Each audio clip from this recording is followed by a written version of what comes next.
안녕하세요. 반갑습니다. 자, 이번에는 사과목. 여러분들이 제일 걱정하시는 부분인데요. 이게 실기에서는 당락을 잡아주지만 필기에서는 당락을 잡아지 않습니다. 그래서 필기에서 너무 언어 쪽에 치중하시면 지쳐버릴 수가 있어요. 분량이 너무 많다 보니까. 그래서 필기에서는 가장 기초적인 언어에 대한 내용을 학습을 하시고요. 실기에 가셔가지고 언어에 대한 내용을 좀 디테일하게 보시면 진도도 좀 빨리 뺄 수 있고 필기도 빨리 합격할 수가 있고 실기 준비할 때도 도움이 됩니다.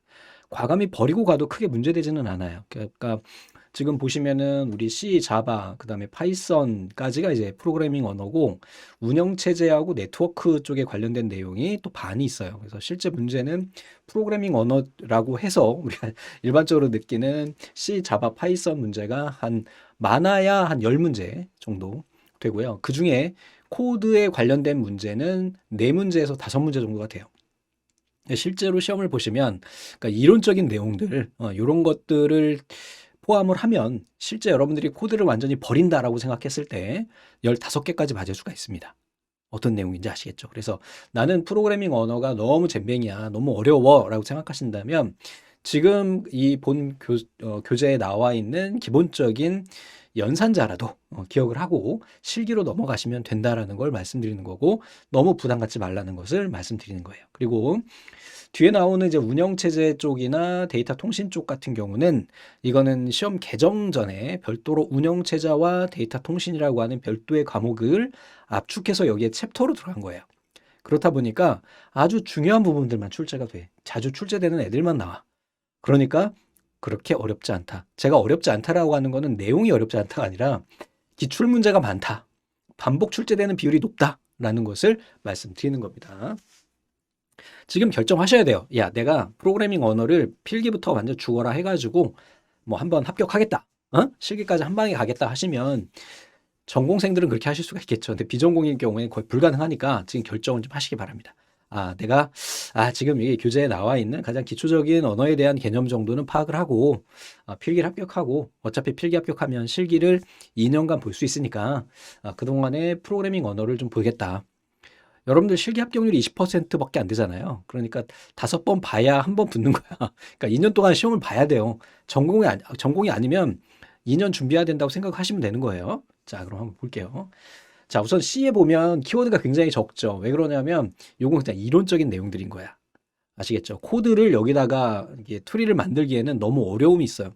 그래서 이렇게 간단하게 정리를 하시면 돼요. 그래서 변수명 작성 규칙이 종종 출제가 되고요. 표준 라이브러리 함수에 대한 거, 그다음에 연산자 우선순위는 그냥 무조건 나옵니다. 그냥 이거는 그냥 나오니까 꼭 기억하시고 비트 연산자 이게 개념이 좀 어렵죠. 논리 연산자하고 비트 연산자가 있는데 이 비트 연산자라고 하는 거는 비트는 1비트 즉 이진수를 얘기하는 거예요. 이진수 연산할 때 쓰는 애가 비트 연산자고 논리 연산자는 AND OR 이건 논리 회로를 개념으로 가지고 있는 아이예요. 좀 이따 한번 보도록 하고요. 그리고 C 언어에서의 구조체 자주 나오고요. 최근에 필기시험에 코드가 나온다 그러면 구조체가 1년에 1점 반 문제, 좀 반 정도 출제가 되고 있으니까 이 부분 좀 살펴볼 거고요. 자바는 의외로 개념적인 내용이 많이 나와요. 그래서 좀 키워드가 많은 이유가 이런 거고요.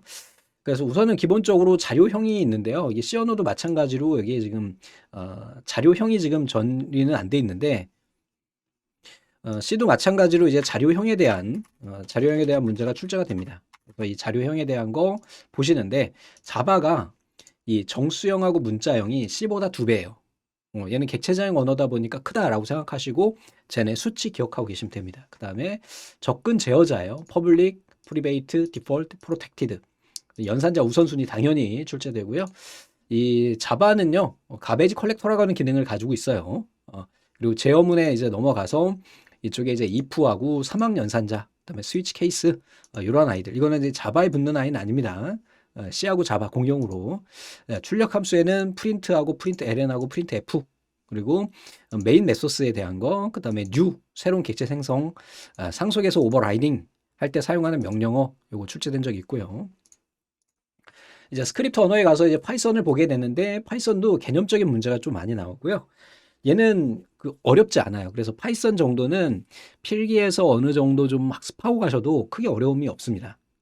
실기 문제도 여전히 그렇게 어렵지 않기 때문에 좀 봐주시면 좋을 것 같고요.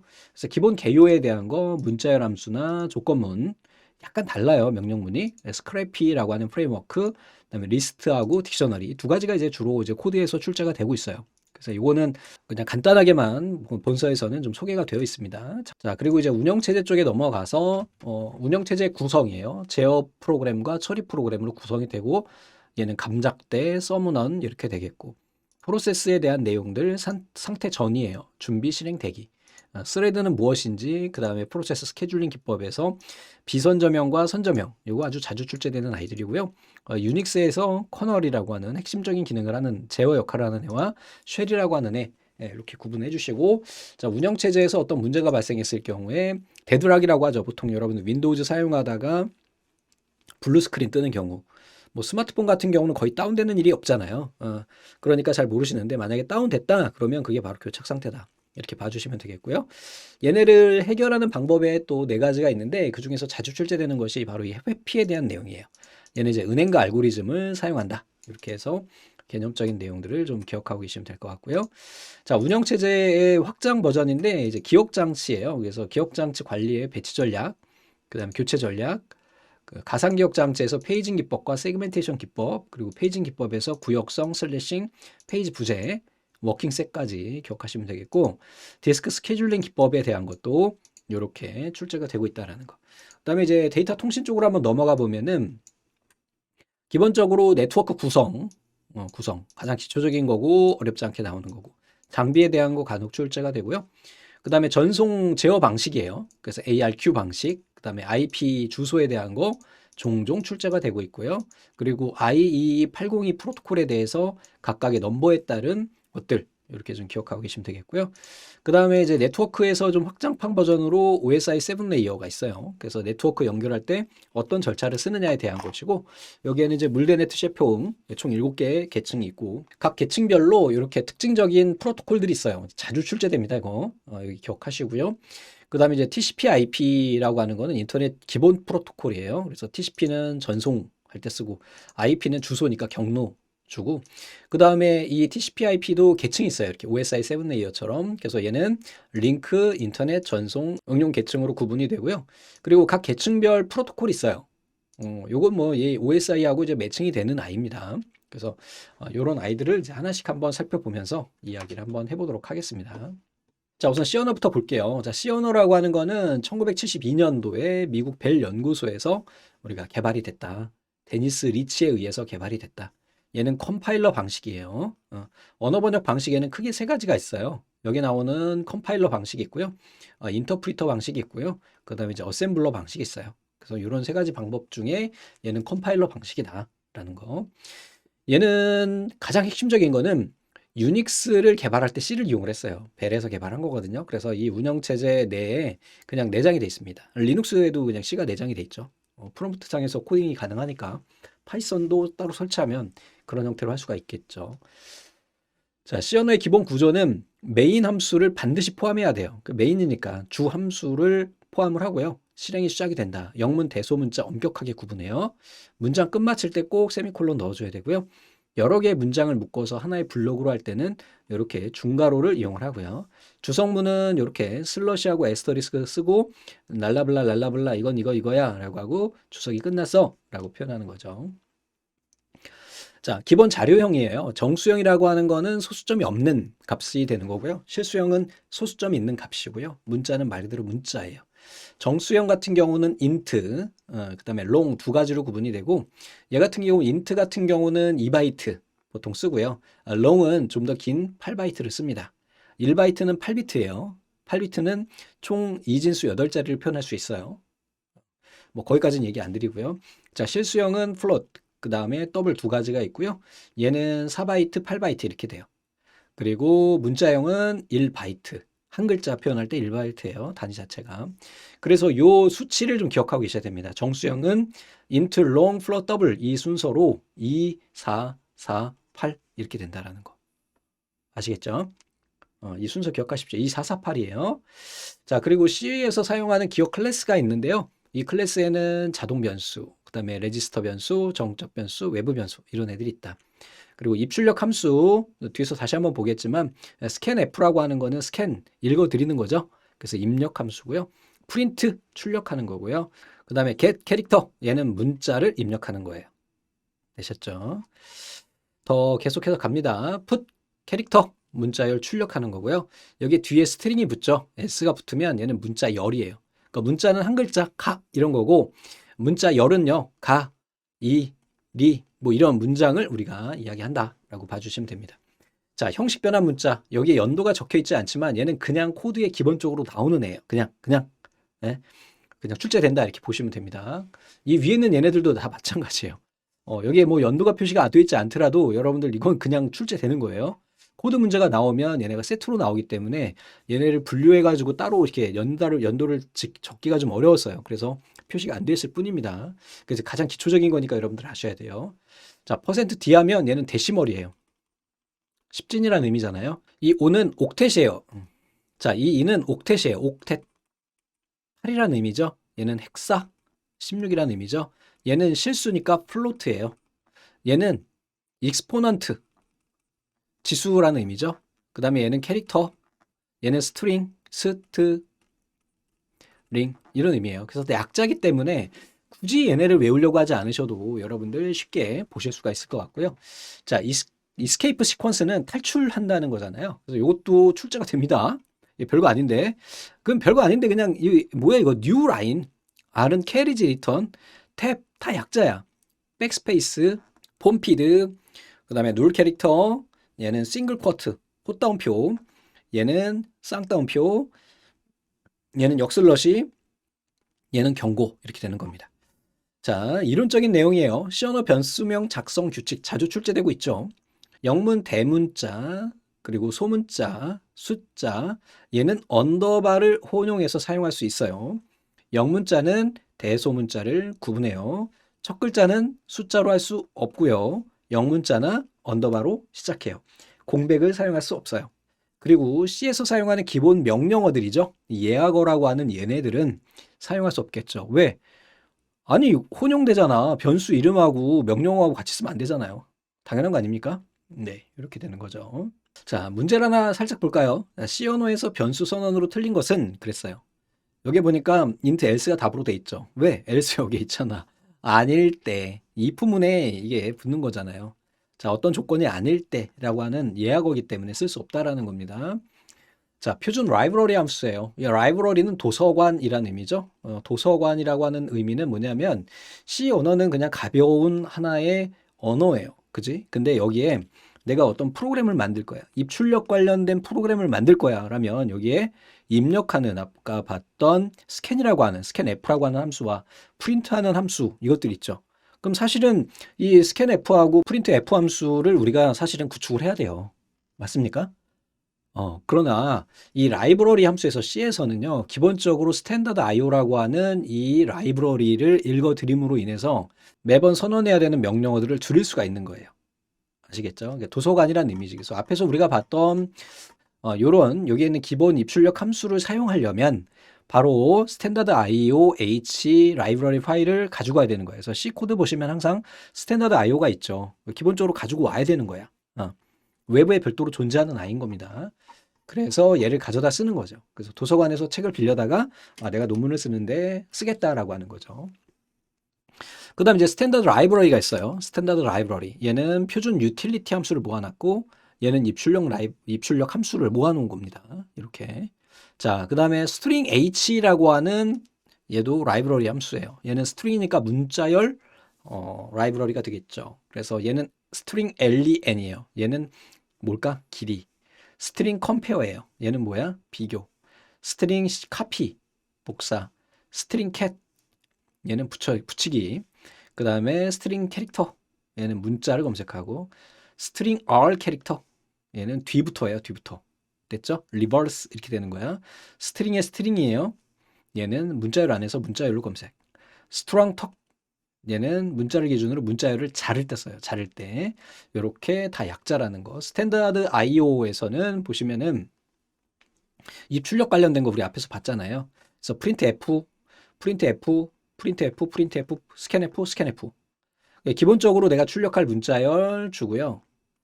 그리고 여기에 이제 형식 문자 앞에서 보셨잖아요. D는 데시멜, 십진수, 얘는 실수, 얘는 문자. 그 다음에 형식 문자 주고 여기 변수명 작성을 또 하면 여기에 해당하는 변수가 출력이 되는 거죠. 그래서 여기 변수명 주고 형식 문자 주고 앰퍼센트 정수 주면은 십진수로 변수명을 출력하는 그런 형태가 되는 거죠. 그 다음에 스탠다드 라이브러리 함수에는 요거 이제 출제가 됐어요. 그래서 A to I, A to F, A to L, LL, 그 다음에 그리고 스트링 톨 이런 애가 있는데 여기에서 기본 문자열에 보면은 I죠, I. A에서부터 I까지, 즉 문자열을 인트로 반환하는 거고요. 얘는요, 문자열을 플로트로 반환하는 거고요. 얘는 실수 롱으로 반환. 얘는 롱, 긴 롱으로 반환하는 거예요. 이렇게 기억하시고요.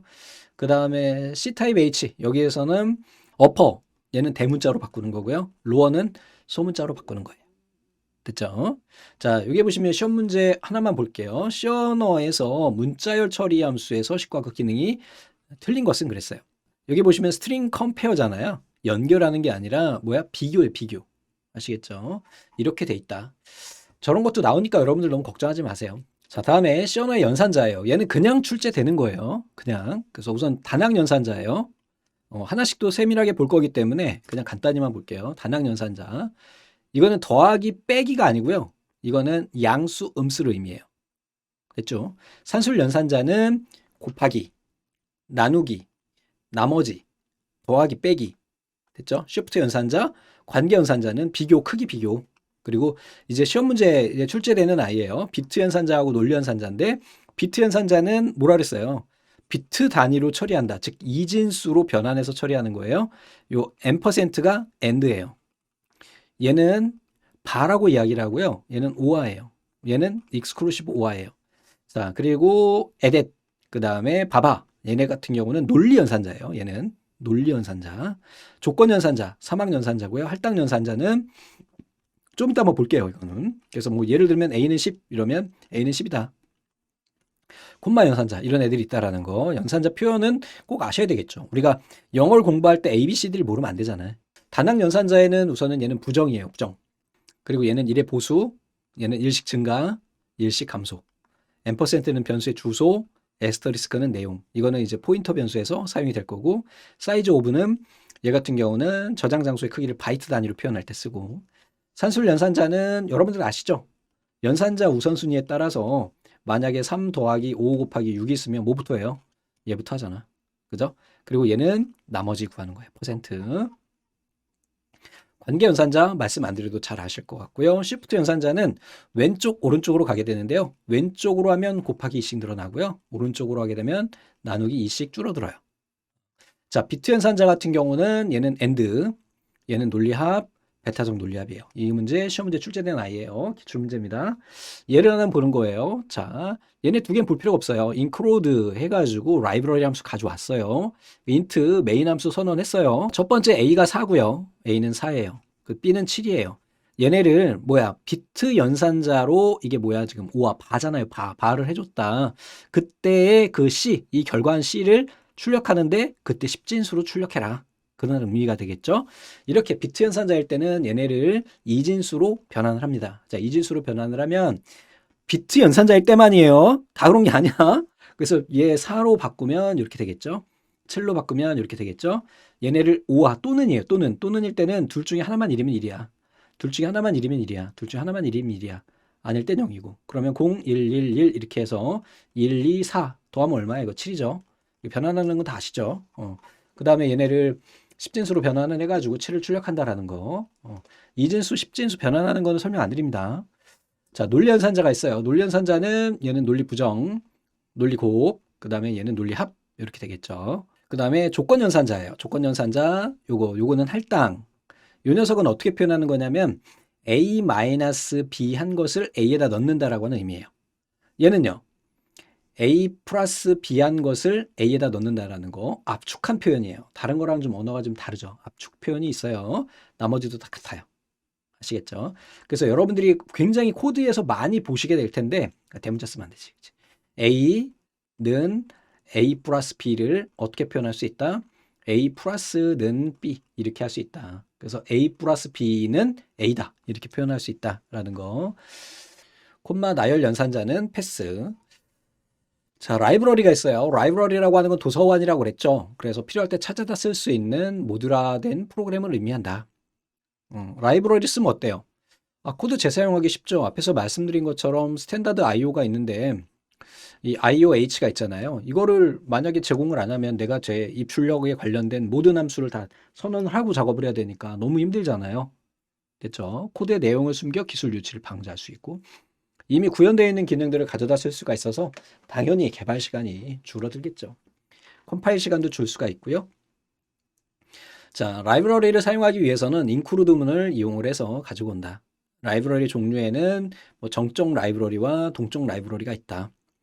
간단하게 보십시오. 그래서 윈도우즈에서는 라이브러리, 리눅스에서는 A, 확장자가 얘네는 동적 같은 경우는 다이나믹 링킹이라고 해서 DLL, 리눅스에서는 SO 이렇게 쓴다라는 거. 자, 배열이라고 하는 거는 예를 들어서 언어에서 이제 변수라고 하는 거를 쓰거든요. 변수.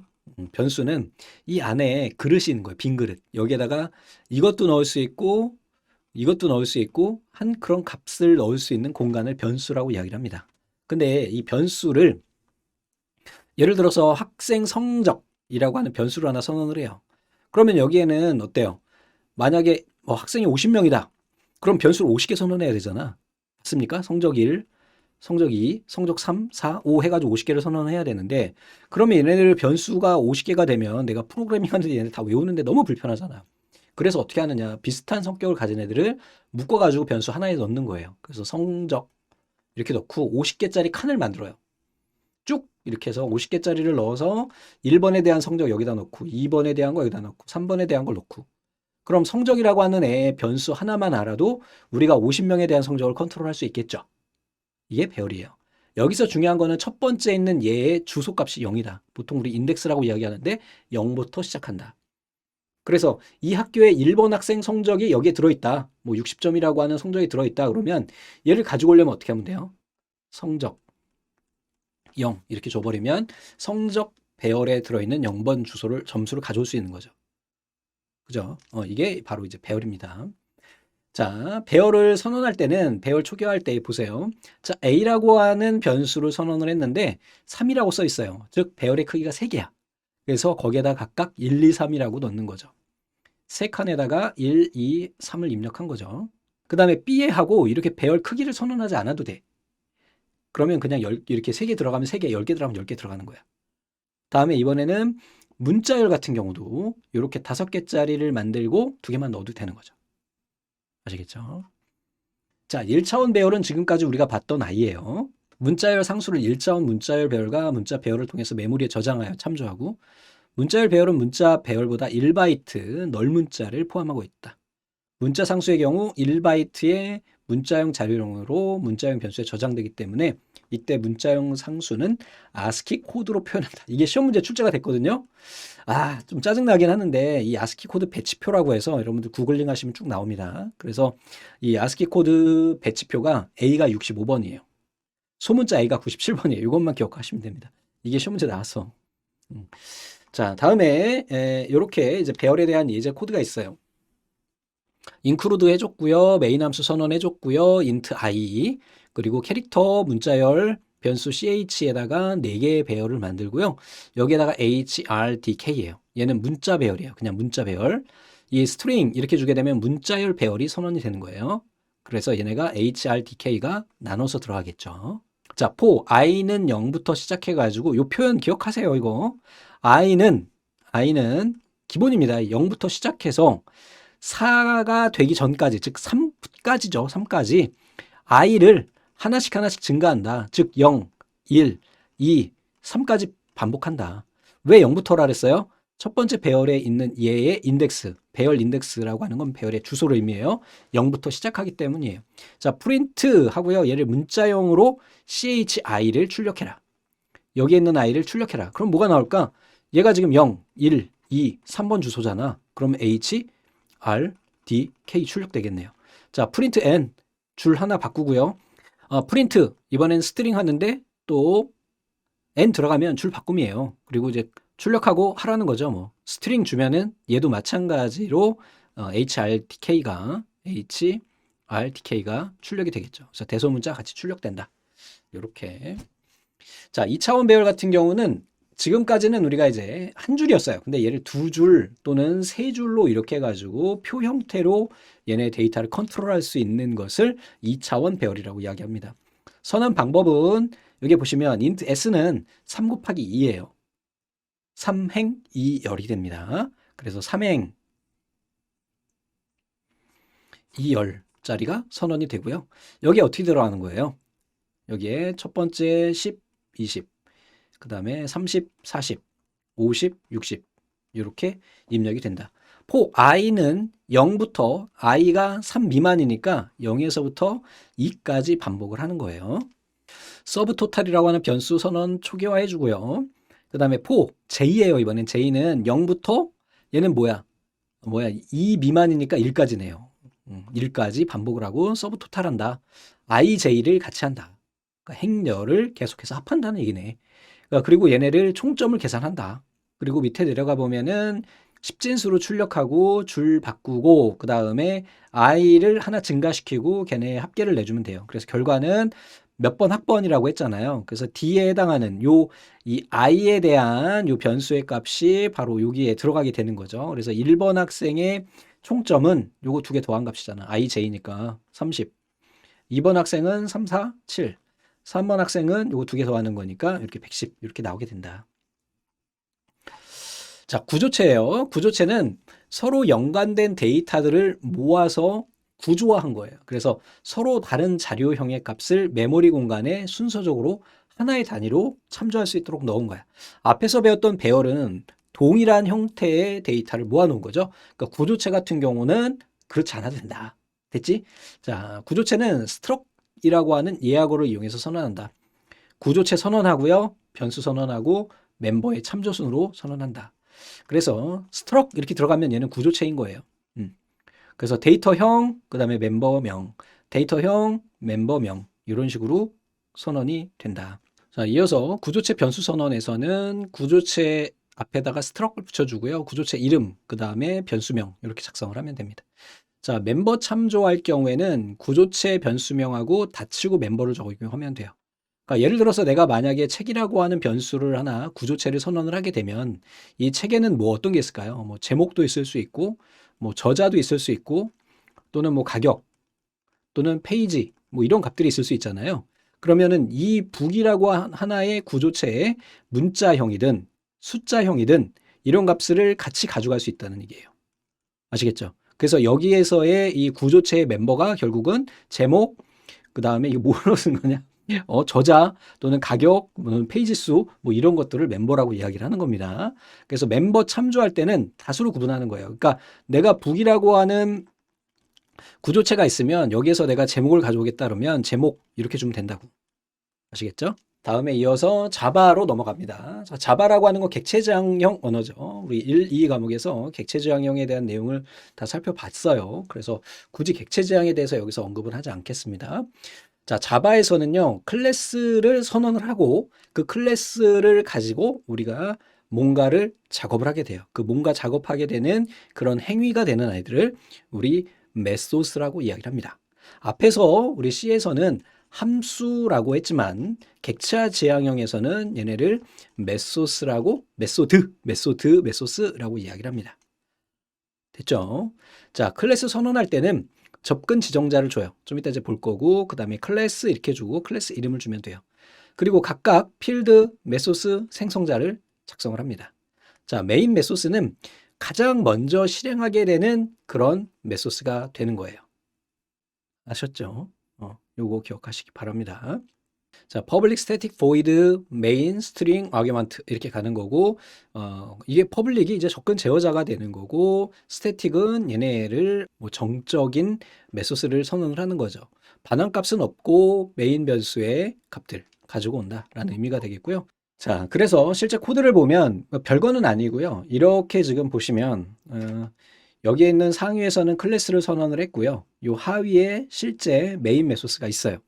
그래서 public static void main 여기 메인 메소스가 선언이 된 거야. 그러면 우리가 순서대로 보면은 얘네가 먼저 처리가 되고 얘가 나중에 처리가 될 것 같잖아요. 근데 그게 아니야. 그게 아니고 이 메인 메소스가 있는 애를 먼저 실행한다는 거예요. 얘를 먼저 실행을 하는 거지. 그리고 여기에서 그 뉴 오브젝트, 새로운 오브젝트, 넘버 오브젝트를 만들고 거기에 오브젝트에 set x에다가 100을 입력을 하고요. 그러고 나면 여기에서 이 값을 이 위에 올라가서 결국은 위에서 처리가 되고 오는 거죠. 그래서 밑으로 내려와서 set x에다가 100을 넣었잖아요. 그럼 얘가 100이잖아, 지금. 그리고 i에다가 x를 넣었으니까 결국은 100이지 뭐. 그리고 밑으로 내려와서 get x에 return x니까 결국은 여기에 있는 값을 x, 즉 100을 어떻게 한다? x에 리턴하는 거죠. 그래서 밑으로 내려와서 get x에서 뭐가 출력이 될까요? 결국은 100이 출력되는 형태다. 다른 건 모르셔도 되고 그냥 메인 메소스 먼저 실행이 된다라는 거. 자바에서 상속이라고 하는 거는 상위 클래스에서 얘네를 선언을 해요. 클래스를 선언을 하고 하위에서 걔네를 갖다가 쓸 수 있다라는 것을 우리 상속이라고 이야기합니다. 그래서 슈퍼 클래스의 속성인 전역 변수, 필드 이런 것들과 같아서 얘네 메소스를 상속받는 걸 의미한다. 자식 클래스는 부모 클래스의 생성자인 생성자와 프리베이트 요소를 제외한 모든 멤버를 상속받는다. 프리베이트는 뭐야? 이거는 접근 제어가 막혀 있는 거잖아요. 그 해당 클래스에서만 쓸 수 있도록 제한한 거니까. 자바 언어의 상속 시 사용하는 언어는 extend다. 요거 기억하시면 됩니다. 뭐 나머지는 한번 읽어보시고요. 그래서 선언하는 방식은 클래스를 선언을 하는 거죠. 상위에서 부모 클래스명, 그 다음에 필드, 메소스 선언을 해주고요. 하위에서 클래스, 자식 클래스명, extend 요게 이제 시험 문제 나온 적이 있어요. 그래서 이렇게 봐주시고 부모 클래스명 이렇게 작성을 하면 된다. 실기에 출제가 됐습니다. extend. 네, 상속할 때 쓰는 명령어예요. 주관식으로 나온 적이 있습니다. 자, overriding이라고 하는 거는 얘는 덮어쓰기잖아요. 그래서 얘는 재정의하는 거예요. 이 앞에서 한번 보셨을 거예요. 그래서 메소스 오버라이딩이라고 하는 거는 클래스 상속 상황에서 부모 클래스의 멤버를 자식 클래스에서 상속받았지만 클래스에서 해당 멤버의 내용을 바꿔서 얘를 자식 클래스에서 적용하는 것이다. 자, 코드를 한번 볼게요. 자, 보면 상위에 클래스 퍼즌을 선언을 했고요. 퍼즌 스트링 네임은 홍길동이고요. 얘 지금 자고 있네. 그지? 프린트 ln에서 슬립을 줬어요. 밑으로 내려와 보니까 이 스튜던트 클래스에 상속을 받았네. 퍼즌한테. 그죠? 그럼 얘를 지금 받아온 거야. 보이드 슬립 받아왔고 시스템 아웃 프린트 굿 나잇을 출력했네요. 됐죠? 자, 그럼 이거는 무슨 상황이야 지금? 오버라이딩한 상태예요. 여기에 있는 이 속성이 슬립에서 뭘로 바뀐 거야? 굿 나잇으로 바뀐 거예요. 그러나 아직까지 뭐 다른 거는 없어. 앞에서 우리가 얘기했죠. 항상 뭐가 먼저 실행된다? 메인 메소스가 실행이 된다. 그래서 메인 메소스 이거는 뭐 선언부니까 됐고 스튜던트의 std에다가 새로운 스튜던트를 이렇게 개체를 생성하는 거예요. 그리고 시스템 출력 스튜던트 네임과 여기 뒤에다가 이 쉼표를 주고 출력을 하게 되겠죠. 맞아요? 그러니까 스튜던트 이름 그리고 쉼표 그 다음에 뒤에 뭐가 들어가는 거야?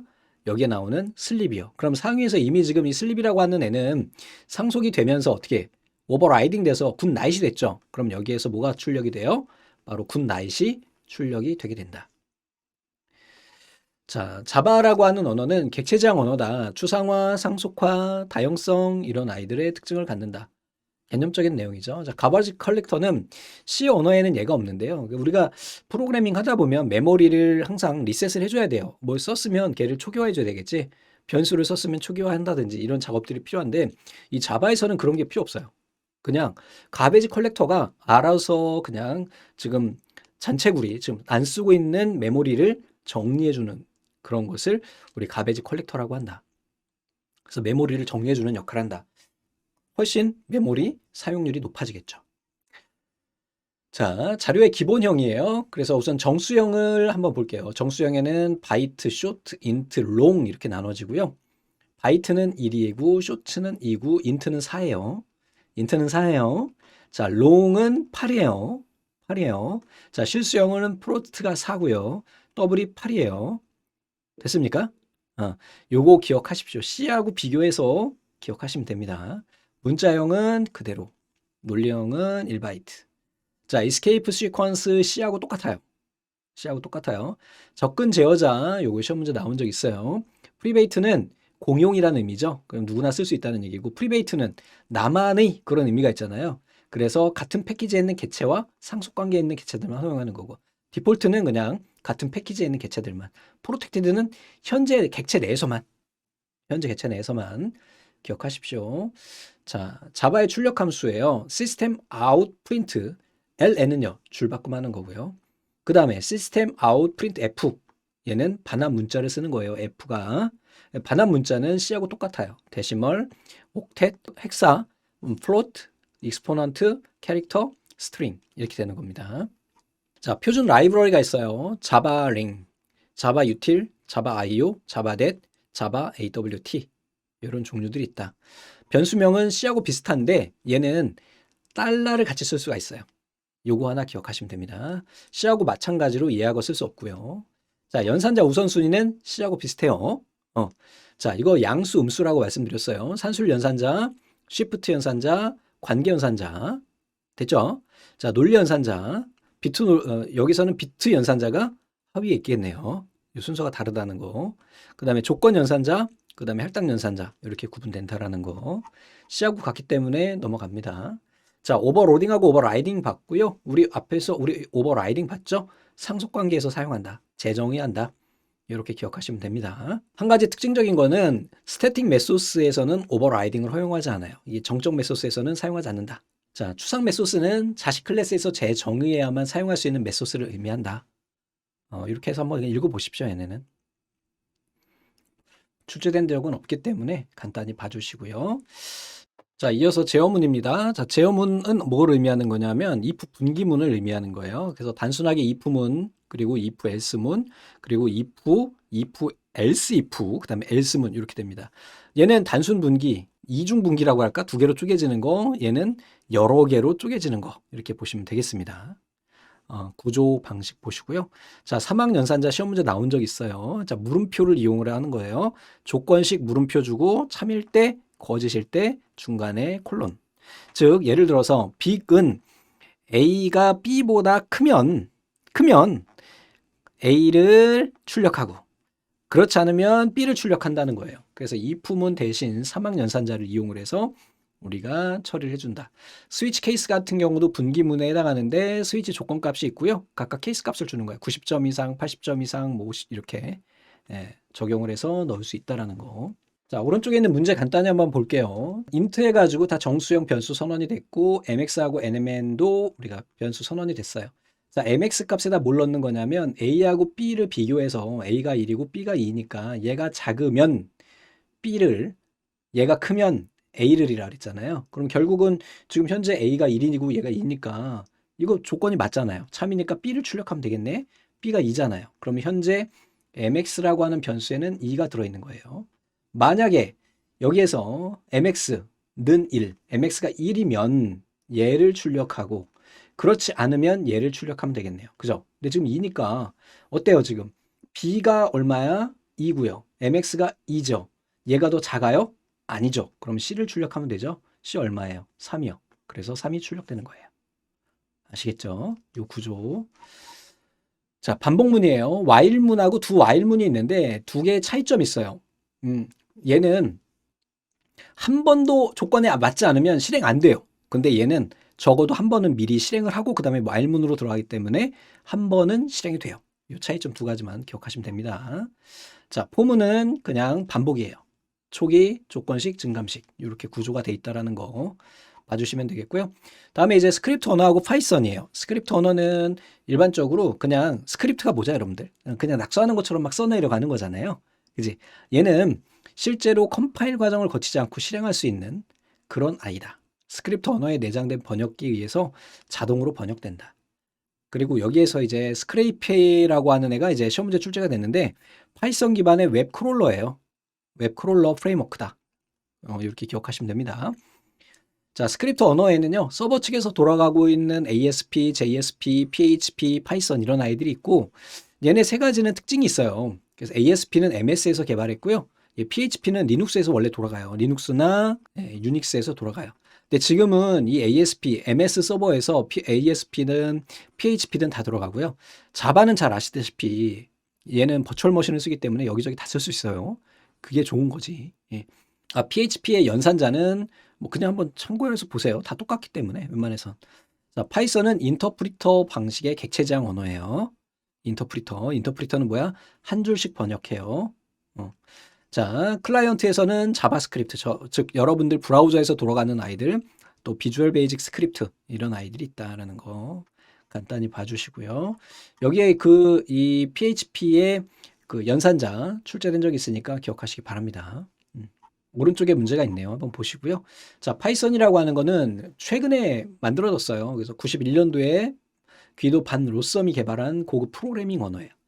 플랫폼에 독립적이고 인터프리터식이고 객체 지향형이야. 특징적이죠, 굉장히. 동적 타이핑이 가능하고 대화식 언어예요. 문법이 쉬워요. 변수 작성 규칙은 C하고 비슷해요. 자, 문자열 추출할 때는 스트링 이렇게 주고 이 변수에 스트링 변수에 파이썬 구웃을 넣어놨다고 치는 거예요. 그때 S를 출력할 건데 S에 스트링 2를 줬어요. 2를 주면 뭐가 나올까? 여기가 첫 번째가 스트링 번이 0, 1, 2 이렇게 가는 거거든. 그래서 1 준다는 거는 두 번째 글자를 출력한다는 거예요. 10이라고 하는 거는 10번째 글자예요. 자, 역순으로 마이너스 1을 주는 거죠. 마이너스 1을 주면 맨 뒤에 있는 애가 나와요. 마이너스 6 하면 뒤에서 6번째야. 그래서 하나, 둘, 셋, 넷, 다섯, 여섯이니까 n이 나오는 거죠. 자, 그리고 이 콜론 같은 경우 이 표현을 꼭 기억하십시오. 이건 필기실기 분양 출제가 돼요. 자, 스트링에서 콜론을 주게 되면 얘는 전체 다고요. 이 콜론이 만능 문자라고 생각하시면 돼요. 그래서 이거는 뭐냐? 7부터 이런 의미예요. 얘는 마이너스 3부터 이런 의미예요. 되셨죠? 그래서 7부터니까 7번째 글자부터 출력이 된 거고요. 얘는 뒤에서 세 번째 글자부터 출력이 된 거예요. 자, 또 더 갑니다. 얘는 그럼 어떻게 되는 거야? 앞에 만능 문자라 그랬으니까 세 번째 글자까지라는 의미고, 얘는 뒤에서 7번째 글자까지라는 의미잖아. 뒤에서 7번째 글자가 아마 H인가 봐요. 한번 위에 올라가서 보시기 바랍니다. 자, 다음에 요게 조금 헷갈릴 수가 있는데요. X 콜론 Y 이렇게 주면 Y는 마이너스 1까지 간다는 거, 요거 하나만 기억하십시오. Y까지 가는 게 아니야. 즉 1 세미콜론 3 하면 3까지 안 가고 3보다 하나 작은 값, 즉 1에서 2까지만 가는 거예요. 자, 다음에 얘는 뭘까요? 마이너스 1에서 이 마이너스 4인데 하나 더 빠지니까 마이너스 5까지예요. 그래서 출력은 9시고 뒤에 아마 공백이 하나 더 있을 겁니다. 자, 다음에 이번에는 XYG 이렇게 돼 있으면은 X부터 Y-1까지 스텝이에요. 스텝 얘는. 그래서 1에서부터 8까지 가는데 이 8이니까 얘는 결국은 뭐야? 1에서부터 7까지고 2씩 증가하는 거야. 1, 3, 5, 7 얘네들 이렇게 출력이 된다. 그래서 이렇게 네 글자가 출력이 되는 거고요. 얘는 앞에 이렇게 생략을 하게 되면 모두란 의미가 되겠죠. 그래서 시작부터 5까지. 근데 요건 하나 빠지니까 시작부터 4까지 둘씩이라는 의미니까 결국은 0, 2, 4 이렇게 세 가지가 출력이 되겠죠. 자, 다음에 이번엔 레인지 함수예요. 레인지 함수인데 이게 t가 쓸데없이 들어갔네요. 그래서 3 이렇게 주면은 0, 1, 2까지 가는 거죠. 얘는요 1, 2까지만 가죠. 왜? 하나 적은 것까지 가는 거니까. 자, 함수 호출하고 매개변수 전달 방법이에요. 쭉 보니까 출력은 여기에 있고요. 그리고 상위에 보니까 선언이 됐고 s는 0이고 뭐 넘버가 in range에서부터 플러스 1까지 반복이 되는 건데 s를 계속해서 누적합한대요. 이게 무슨 표현이라 그랬죠? s 플러스 넘과 같은 거라 그랬죠? 그러니까 s를 넘버하고 계속 합계해 가지고 누적하는 거예요. 그 다음에 리턴을 s로 돌려주는 거죠. 자, 근데 밑에 보니까 프린트, 즉 여기에서 이제 실제로 함수 cs에다가 11을 넣는 거예요. 우리 엑셀에 보면 썸 함수가 있다 그러면 썸하고 여기다가 뭐 a1, 뭐 a2 이렇게 인수를 넣어주잖아요. 얘네를 우리가 보통 여기에서는 파이썬에서 매개변수라고 그래요. 그러니까 cs에다가 11을 넣어준 거야. 쭉 올라가서 보니까 cs가 여기가 뭐가 되는 거야? 이 n값이 바로 11이 되는 거죠. 그럼 밑으로 내려가요. 그럼 n은 11이 되는 거지. 그럼 여기 보시면 11하고 플러스 1이니까 얘는 결국은 12가 되는 거잖아요. 그러면은 이 레인지 함수는 뭐부터? 시작부터 12까지인데 11까지만 가겠죠. 하나 적은 애까지 가니까. 그래서 0에서부터 11까지의 값을 누적 합계를 하게 됩니다. 자, 이번에는 if하고 elif예요. else if가 아니라 elif를 씁니다.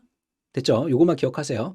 자, if 조건이 가고요. true일 경우에 출력하고요. 조건 2가 true일 때 즉 else if 대신에 if를 쓴다라는 거, 요거 표현 방법만 좀 기억하고 계시면 되겠습니다. 자, 스크래피 앞에서 봤듯이 웹 크롤러 프레임워크고요. 자, 표준 라이브러리가 쭉 나열이 되어 있습니다. 그래서 OS, 알리, 데이트타임, 매스, 랜덤, 스태틱, 내장함수 이런 것들이 있고요.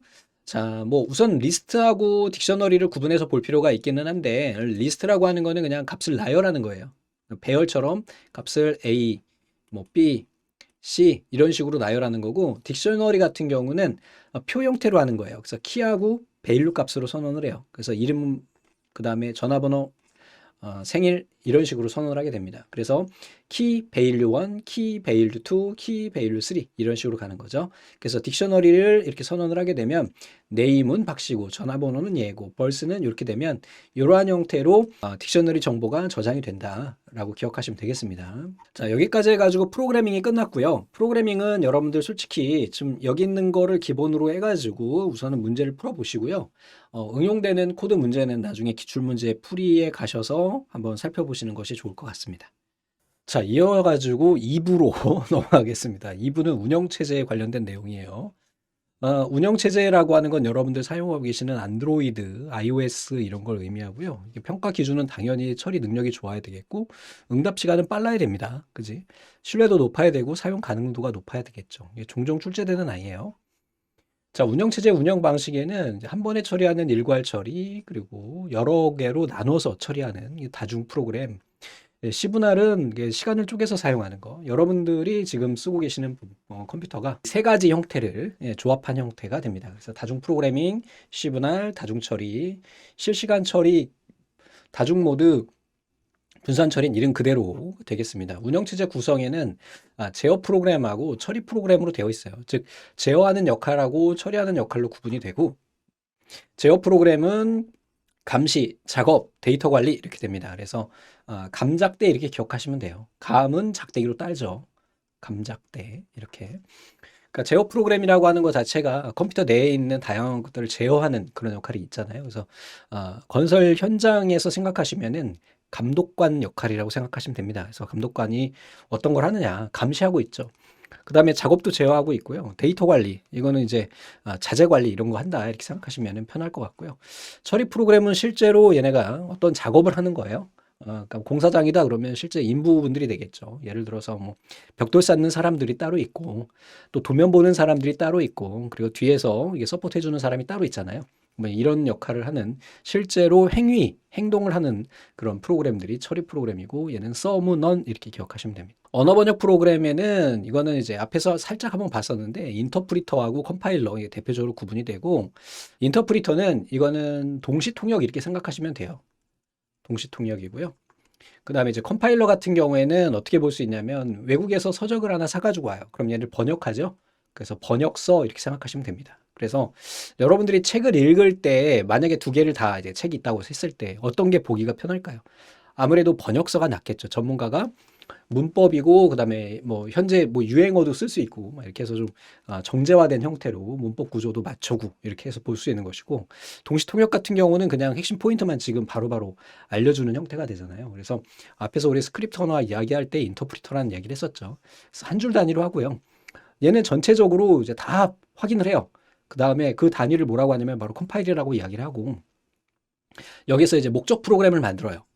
그렇다 보니까 우리가 아무래도 그냥 번역하는 시간으로 보면, 번역 시간으로 보면은 얘가 빨라요.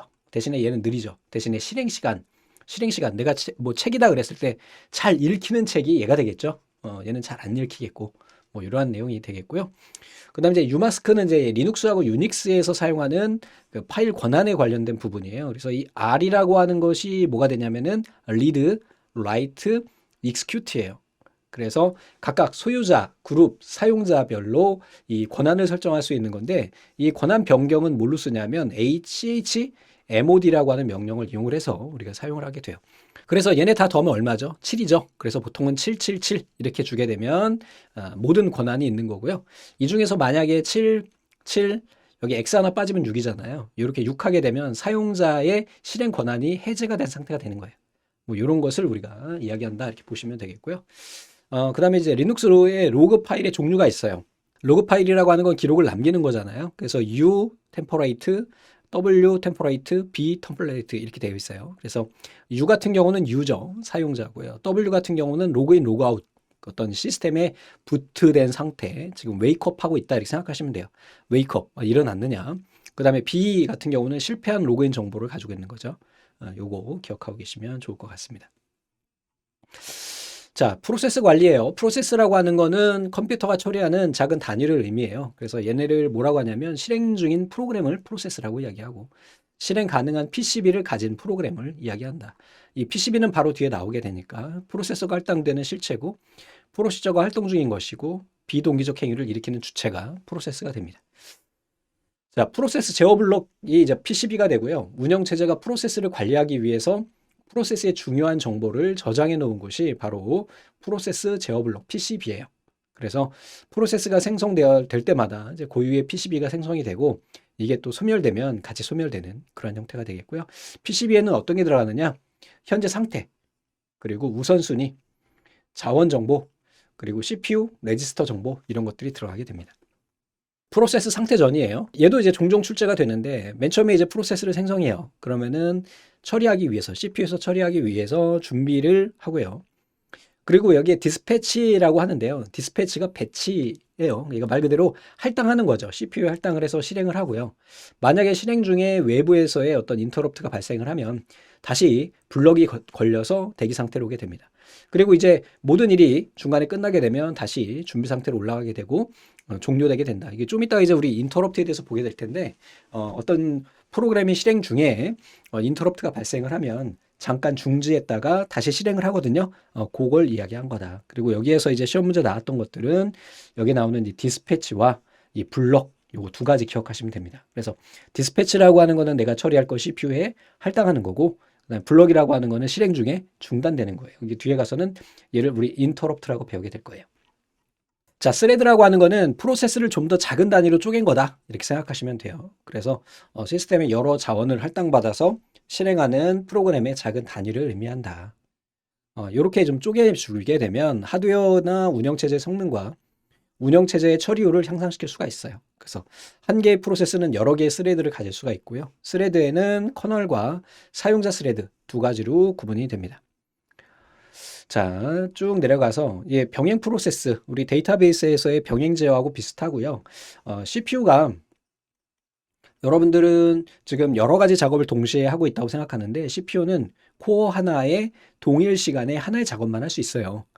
그렇다 보니까 얘네가 지금 어떤 처리의 자료가 A, B, C라고 하는 게 작업이 준비가 되면 요즘에 여러분들이 쓰고 계시는 게 라운드 로빈 방식이라서 얘가 들어갔다가 뭐 1초씩 할당을 하는 거예요. 그래서 얘가 10초 일을 해야 되고 얘가 20초 일을 해야 되고 얘가 3초 일하게 되면 들어갔다 나오죠. 그럼 얘는 9로 줄겠죠.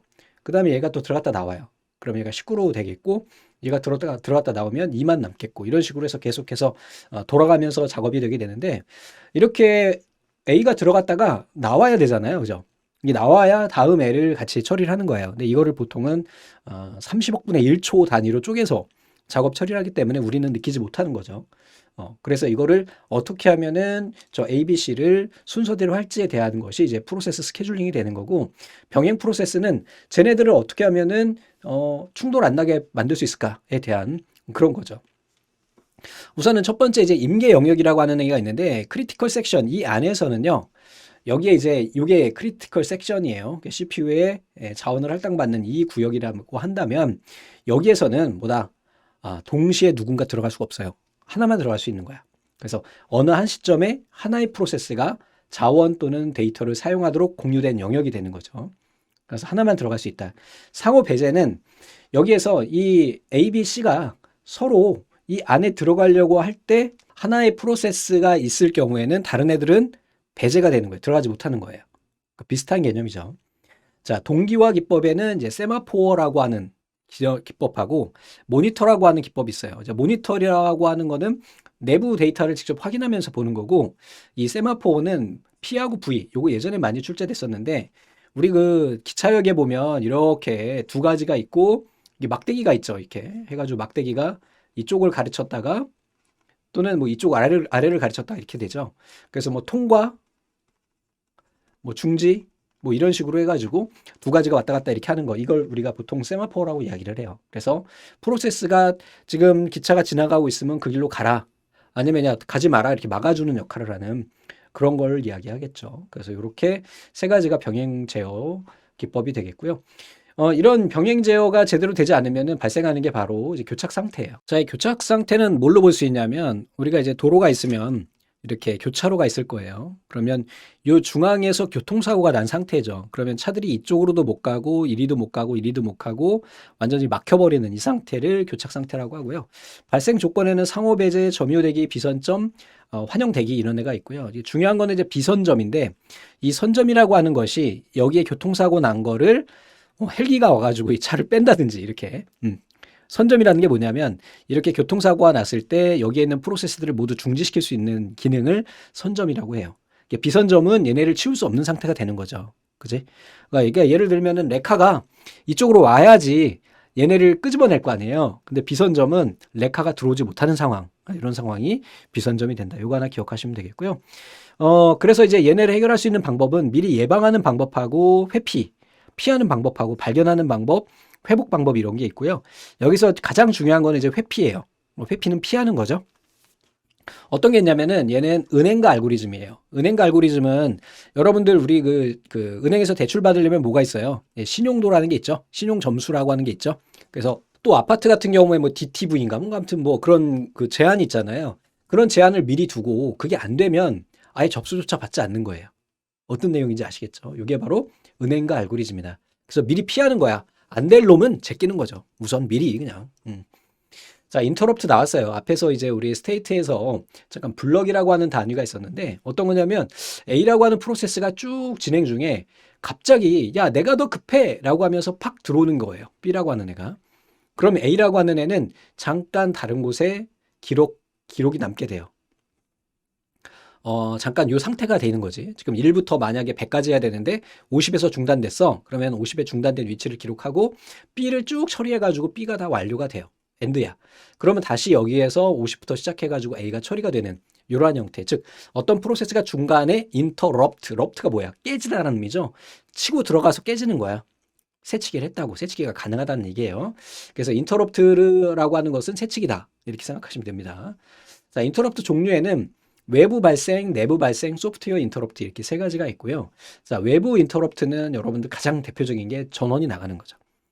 와, 워드 프로세서로 막 그 뭐야 논문이나 아니면은 레포트 작성하는 중에 노트북 배터리가 뻥 나간 거야.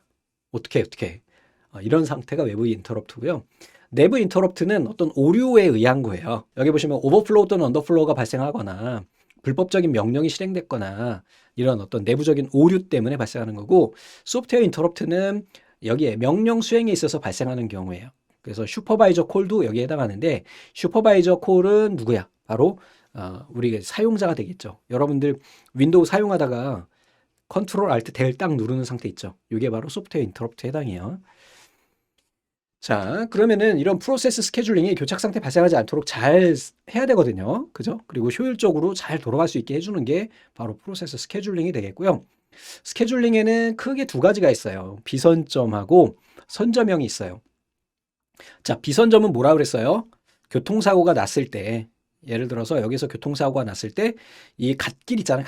갓길과 같은 역할을 하는 애가 없는 거야. 갓길이 없는 상태야. 그러면 어떻게 해? 레카가 못 들어오잖아.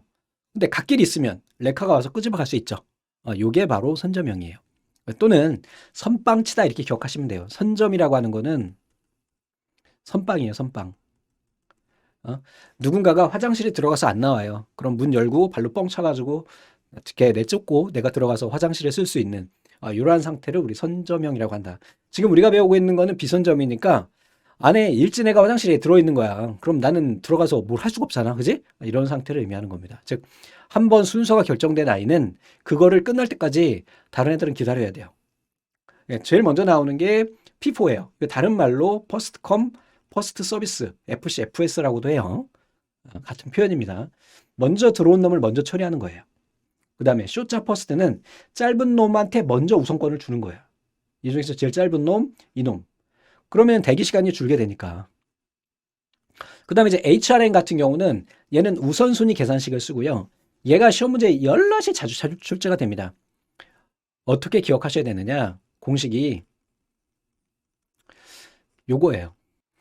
자, 예를 들면은 어떤 똥냄새가 굉장히 지독한 친구하고 그 다음에 저하고 같이 화장실을 갔어요. 둘 다 급해. 근데 친구 사이가 좋아가지고 똥냄새가 아주 지독한 놈이 먼저 들어가서 똥을 싼 거야. 네? 이런 상태가 된 거죠. 그리고는 나와가지고 이제 친구한테 야, 너 들어가. 이렇게 얘기했을 때 저는 어떻게 해야 되나요? 됐어, 됐어. 나 좀 이따 들어갈게. 됐어, 됐었어. 요렇게 외우셔주시면 됩니다. 그래서 HR, 요 공식 아주 자주 출제가 되고, 그 다음에 계산식도 자주 출제가 돼요.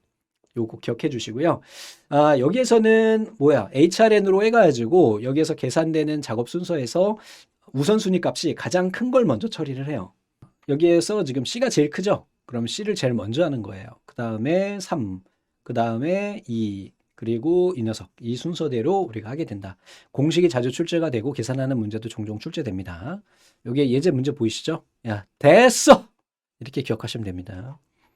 네 냄새 너무 지독해. 됐어. 다음에 이제 선점형 스케줄링 같은 경우에는 얘는 치고 들어갈 수 있는 거예요. 그러니까 누가 화장실에서 뻐대고 있으면 야, 너 나와 이 새끼야. 그리고 멱살 잡아서 꼬집어낼 수 있는 것을 우리 선점형이라고 이야기합니다.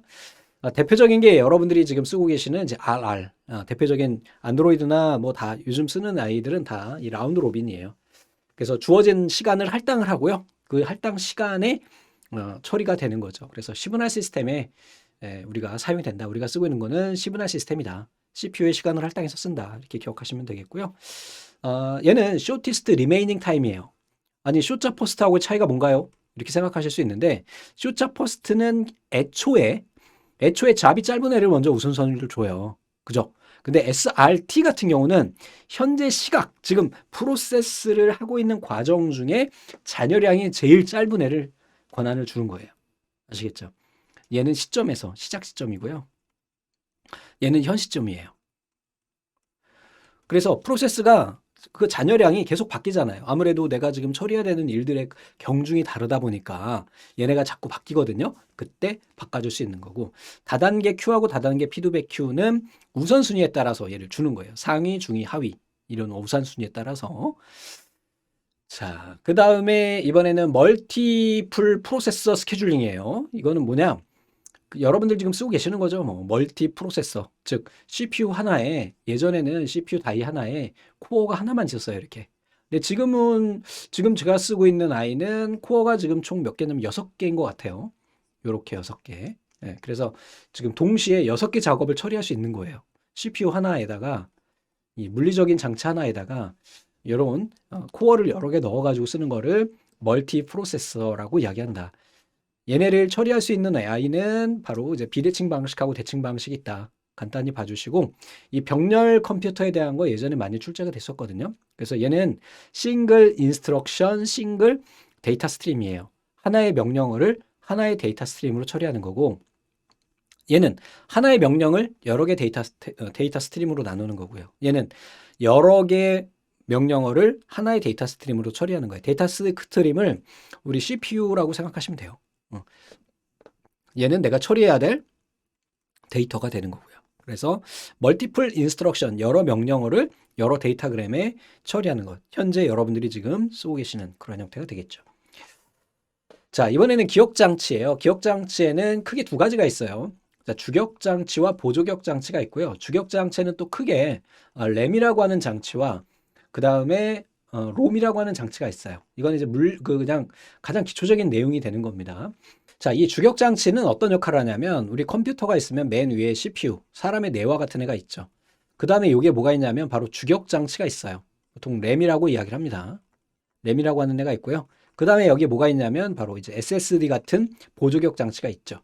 그리고 이제 주격 장치인 램에 입력 장치와 이제 출력 장치가 붙게 되고요. 요렇게 다리도 걸려 있는 사람처럼 생겼어요. 컴퓨터를 설계할 때 사람을 모델로 한 거예요. 자, 내가 만약에 여기에다가요 10기가짜리 게임을 하나 설치를 했어요. 근데 내가 지금 쓰고 있는 컴퓨터의 메모리는 4기가짜리예요. 요즘엔 4기가짜리 거의 없지만, 그러면은 여러분들은 이 10기가짜리 설치 파일에 게임을 실행할 수 있나요, 없나요? 실행할 수 있죠.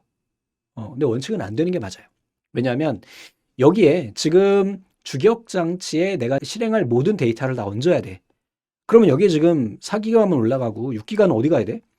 6기가 어디 가야 돼요? 바로 가상기억장치라고 하는, 좀 이따 우리가 배우게 되는 가상기억장치라고 하는 보조기억장치의 일부를 이렇게 할당해요. 보통은 얘를 이제 이 기억장치마다 좀 다른데 기억장치의 막 5%에서 10% 정도를 이렇게 할당을 합니다. 얘는 가변적이에요. 계속 바뀌어요. 나머지 6기가는 여기에 들어가는 거예요. 그래서 여러분들 컴퓨터 업그레이드 할 때 제일 먼저 해야 될 게 뭐냐면 주격장치예요. 그리고 여러분들 스마트폰 살 때 보면 주격장치 램의 용량 크기가 나오죠. 아이폰은 굉장히 작게 쓰잖아요. 근데 안드로이드는 요즘에 보니까 16기가짜리 폰도 나오던데, 이런 식으로 해가지고 메모리가 높아지면 내가 커다란 프로그램을 한 번에 주격장치에 읽어가지고 빨리 실행할 수 있는 거죠. 됐죠? 그러나 이게 또 돈이 들어간단 말이야. 그래서 이 보조기억장치의 일부를 우리 진짜 메모리는 아니지만 가짜로 쓸 수 있는 가상 메모리라고 이야기를 해요. 자, 여기서 이야기하는 이 반입 전략이라고 하는 건 결국 뭐냐면 우리가 보조기억장치에서 주기억장치로 프로그램을 읽어오는 것, 요것을 우리가 반입 전략이라고 한다. 즉 주격장치 4기가에다가 내가 프로그램 실행해야 될 10기가로 올리는 전략을 뭐라고 한다? 반입 전략이라고 한다. 자, 그러면 배치 전략은 보조격장치에 보관 중인 애를 주격장치에 어디로 가지고 올지를 보는 것이 바로 배치 전략이다. 시험 문제 종종 출제되는데 최초 적합과 최적 적합과 최악적합이 있어요. 최초는 메모리 공간이 있으면 여기가 1번이고 2번이고 3번이에요. 여기는 10kg의 공간이 있고 여기는 20kg의 공간이 있고 여기는 30kg의 공간이 있어요. 내가 넣어야 될 데이터는 10kg예요. 제일 먼저 있는 1번에 넣는다는 게 최초 적합이에요. 최적 적합은 아다리가 딱 맞는 애. 1번으로 써서 죄송합니다. 딱 피트한 애. 그런 애들. 최악적합은 쓸데없이 공간이 제일 많이 남는 것. 여기에 들어가면은 20kg는 못 쓰잖아요. 이걸 뭐라고 하냐면 단편화라고 이야기해요. 이번 페이지 다 얘기했어. 그지? 저거 하나로. 그래서 단편화라고 하는 거는 우리가 주격장치에서 빈번하게 기억장소가 할당되고 반납됨에 따라서 기억장치의 조각들로 나눠져요. 그 공간에 이제 우리가 프로그램이 적재가 되는데 얘는 어떤 식으로 적재할지에 대한 것이 바로 앞에서 우리가 배운 적재 기법, 배치 전략이 되는 것이고, 그 다음에 단편화라고 하는 거는 거기서 남는 찌꺼기를 의미하는 거예요. 그래서 내부 단편화라고 하는 거는 좀 전에 우리 여기 30kg짜리 들어갔을 때 20kg 남는 걸, 이거를 내부 단편화라고 이야기하고요. 만약에 제가 여기서 40kg짜리를 넣는다. 들어갈 수 있나요? 못 들어가나요? 들어가지 못하죠. 못 들어가요, 얘가. 그러므로 인해서 얘네가 다 조각으로 남죠? 이게 외부 단편화예요. 자, 다음에 그러면 주격장치에 있는 내용들을 우리 앞에서 자바에서 가베이지 컬렉터라는 거 배우셨죠? 사용하고 남은 찌꺼기 메모리를 싹 정리해주는 애가 자바에서 가베이지 컬렉터예요. 그 역할을 지금 우리가 보는 거야. 그래서 우선은 기억장치에 안에 있는 자료들을 교체를 해줘야 돼요. 다 쓰고 나면 버려야 되지. 그때 우리가 얘네를 어떻게 할지에 대한 것을 보는 거예요. 피포는 먼저 들어오는 애 먼저 빼요. 얘는 리스트 리센틀리예요. 아주 제일 작게 최근에 사용된 놈을 빼는 거야. 제일 적게 사용된 놈. 아시겠죠? LFU는 횟수로 따져가지고 제일 적게 쓴 놈을 빼는 거고요. 얘는 최근에 쓰지 않은 놈이에요. 다 비슷해. 하여간에 잘 안 쓰는 놈을 빼는 거야. SCR은 Second Change Replacement예요. 얘는 P4를 약간 대체한 거야. 이 OPT라고 하는 건 옵티멀이에요. 최적화. 얘는 비현실적이라 쓰지 않아요. 요거 기억하시면 되겠습니다. 요거 이제 문제 간단하게 하나만 볼게요. 요게 이제 예제가 있어서, 자, 기억 공간이 보니까 15, 23, 22, 21이 있대요.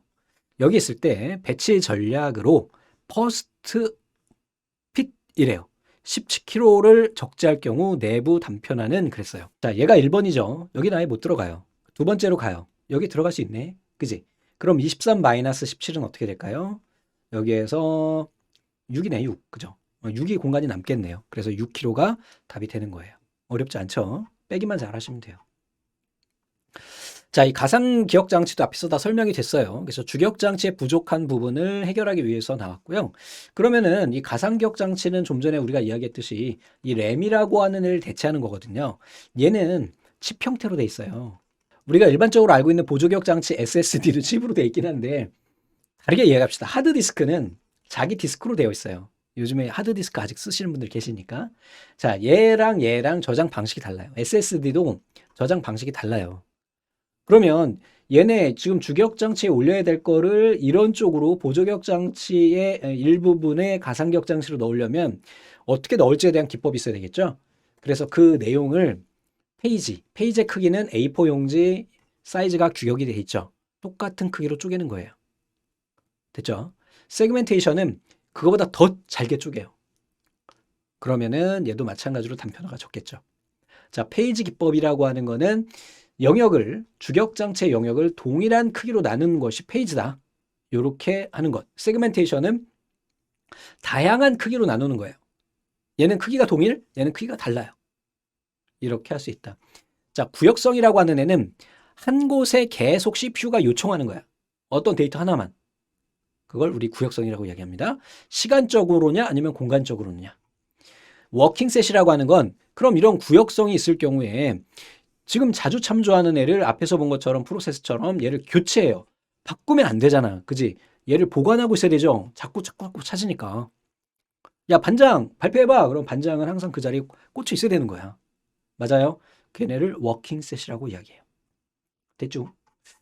자, 슬래싱이라고 하는 거는 이 작업이 라운드 로빈이라고 말씀드렸잖아요. 시간을 쪼개서 타임 슬라이스로 작업이 되는데, 선생님 라운드 로빈하고 타임 슬라이스하고 다른 건가요? 같은 거야. 라운드 로빈을 하기 위해서 타임 슬라이스를 쓰는 거예요. 거기에서 이 프로세스들이 교체가 막 되는데 그 프로세스가 교체되는 이 슬라이스 타임을 1로 줄 때와 3으로 줄 때의 차이점이라고 생각하시면 돼요. 자, 1로 주면 동일하게 내가 만약에 10초를 한다고 하면 몇 번 바뀌어요? 10번이요. 얘는요? 3번, 3.3번이요. 그럼 이 교체하는 것도 시간이 걸릴까 안 걸릴까? 걸리겠지. 그 시간을 쓰레기 시간이라고 이야기해요. 됐죠? 여기서 페이지 교체를 하는 시간 자체가 너무 많아지는 것. 이걸 슬래싱이라고 하고요. 자, 페이지 부재예요. 페이지 참조가 있어요. 자, 여기에 이제 페이지 참조 순서가 있으면 시험장에서 여러분들은 이런 표를 하나 그리시면 돼요. 그리고 여기에서 프레임이 총 3개래요. 메모리 공간이 3개인 거야. 처음엔 비어있어. 이렇게. 비어있는 공간이에요. 주격장치라고 이해. 응? 자, 그리고 내가 찾아와야 될 게 1이야. 근데 1이 없어. 지금 여기 아무것도 없으니까. 그래서 1을 가져왔어. 보조격장치에서. 페이지 부재는 뭐냐? 야, 이 페이지에 지금 내가 찾는 애가 있냐 없느냐예요. 없어. 그러면은 동그라미 치세요. 자, 다음에 얘네는 지금 어떤 방식을 쓴다 그랬어요? P4. 먼저 들어온 놈을 먼저 빼는 거예요.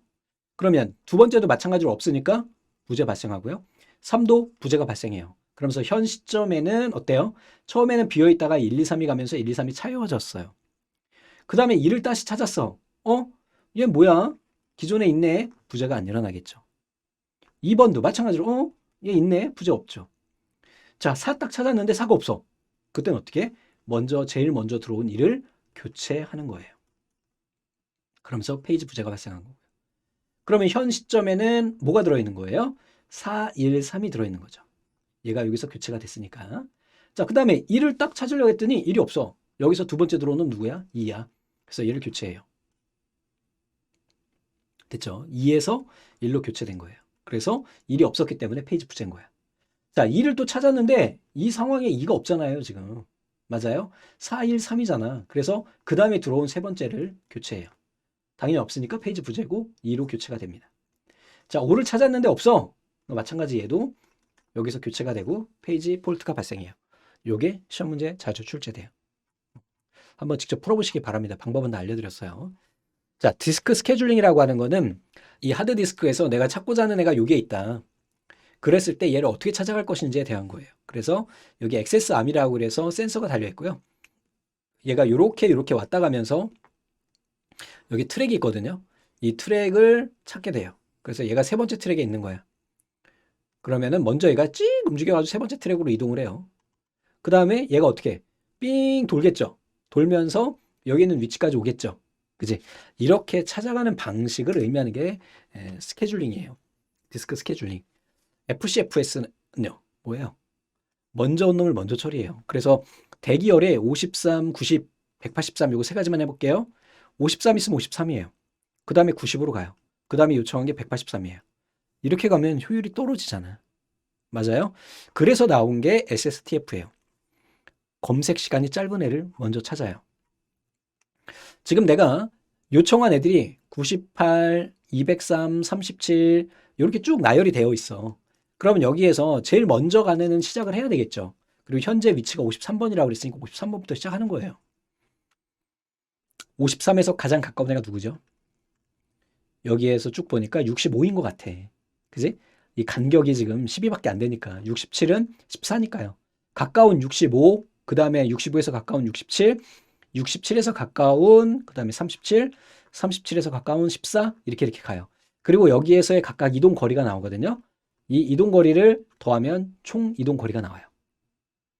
요게 SSTF예요. 자, 스캔 같은 경우는 얘는 진행 방향의 모든 요청을 처음부터 끝까지 쭉 처리해요. 그리고 또 반대 방향으로 하고 반대 방향으로 하고 지그재그로 형태로 가는 거예요. 서큘라 스캔 같은 경우는 한쪽에서 한쪽 끝으로 가는 건 맞는데 얘는 여기서 가서 이쪽으로 반대로 가지 않고 다시 원점으로 와서 이렇게 가요. 원점으로 와서 또 이렇게 가요. 이게 서큘라 스캔이에요. 여기까지만 아시면 되고요.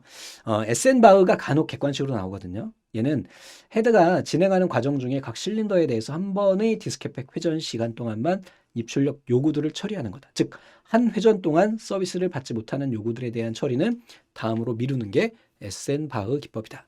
개정 전에 꽤 많이 출제됐던 아이예요. 자, 이번에는 파일 시스템이에요. 그럼 디스크에 파일을 어떻게 저장할지에 대한 거. 그 파일을 어떻게 저장하나요? 파일로 저장하지 뭐. 관리 잘 해야 되잖아. 지워지지 않게. 또 백업도 잘 해야 되고. 자, 거기에서 이제 중요한 것이 파일 디스크립터입니다. 이 파일 디스크립터라고 하는 애는 파일 설명서 그런 의미잖아요. 그래서 파일에 대한 정보를 담고 있는 아이가 되고요. 얘를 다른 말로 파일 제어 블럭이라고 이야기를 해요. 파일마다 독립적으로 존재하고 시스템에 따라서 구조를 가질 수가 있어요. 다른 구조를 가질 수가 있어요. 그 다음에 파일 디스크립터의 내용이 가끔 출제가 돼요. 개정 전후 모두. 그래서 파일의 구조, 유형, 크기, 이름, 생성시간, 수정시간, 접근 횟수, 보조기억 장치 정보, 접근 제어 정보 이런 아이들이 있겠죠. 다음에 이번에는 파일을 저장하는 구조예요. 순차 파일은 순서대로 저장하는 거예요. 색인 순차 파일은 별도의 색인 영역을 가져요. 우리 데이터베이스에서 색인 보셨죠? 그래서 색인이라고 하는 게 뭐예요? 책 있어. 맨 뒤에 보면 기억, 니은 이렇게 있어가지고 여기에 기억에 대한 거, 니은에 대한 거 여기에 뭐 니은이니까 나는 6페이지에 있어 이렇게 하면은 난 이걸 보고 아 나를 찾으려면 6페이지로 가야 되는구나 이거죠. 그러니까 별도의 인덱스 테이블을 가지고 있고 실제 데이터의 많은 데이터에 대한 정보를 미리 담고 있는 하나의 테이블이 되는 거예요.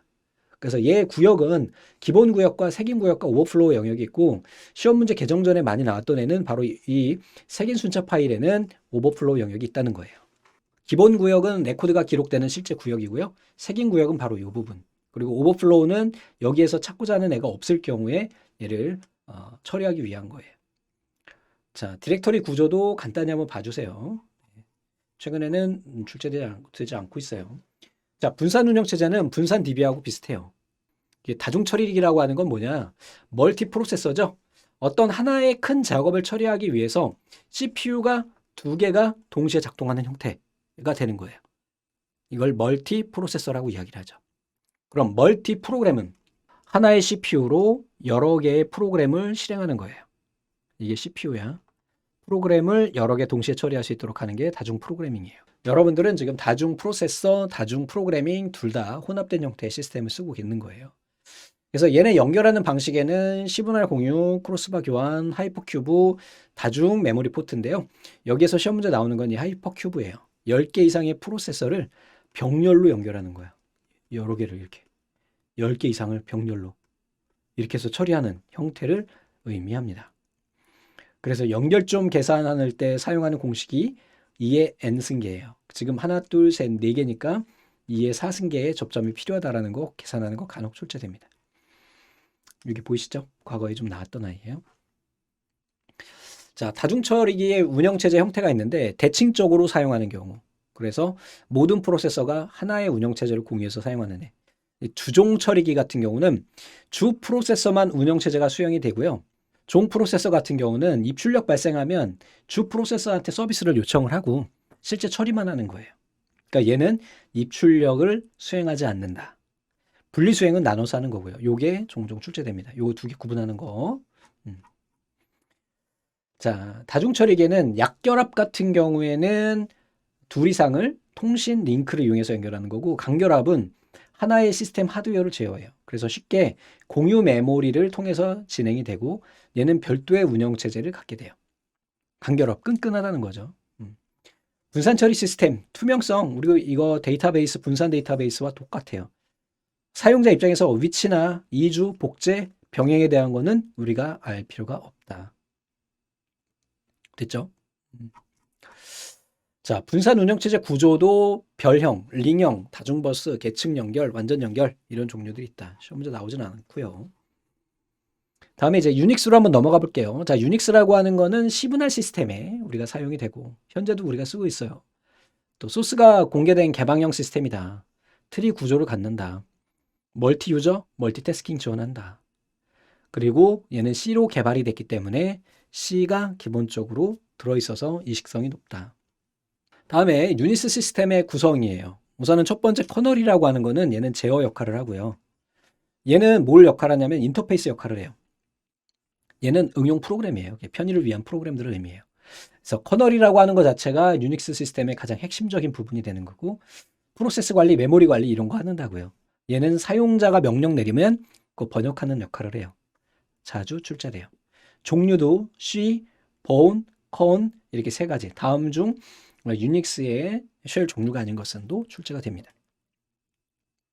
됐죠? 유닉스 시스템의 구조에는 부트블록, 부팅 부분, 슈퍼블록, 전체적인 정보를 가지고 있는 거, 아이노드가 이제 각 파일에 대한 정보. 앞에서 우리가 뭐가 있었죠?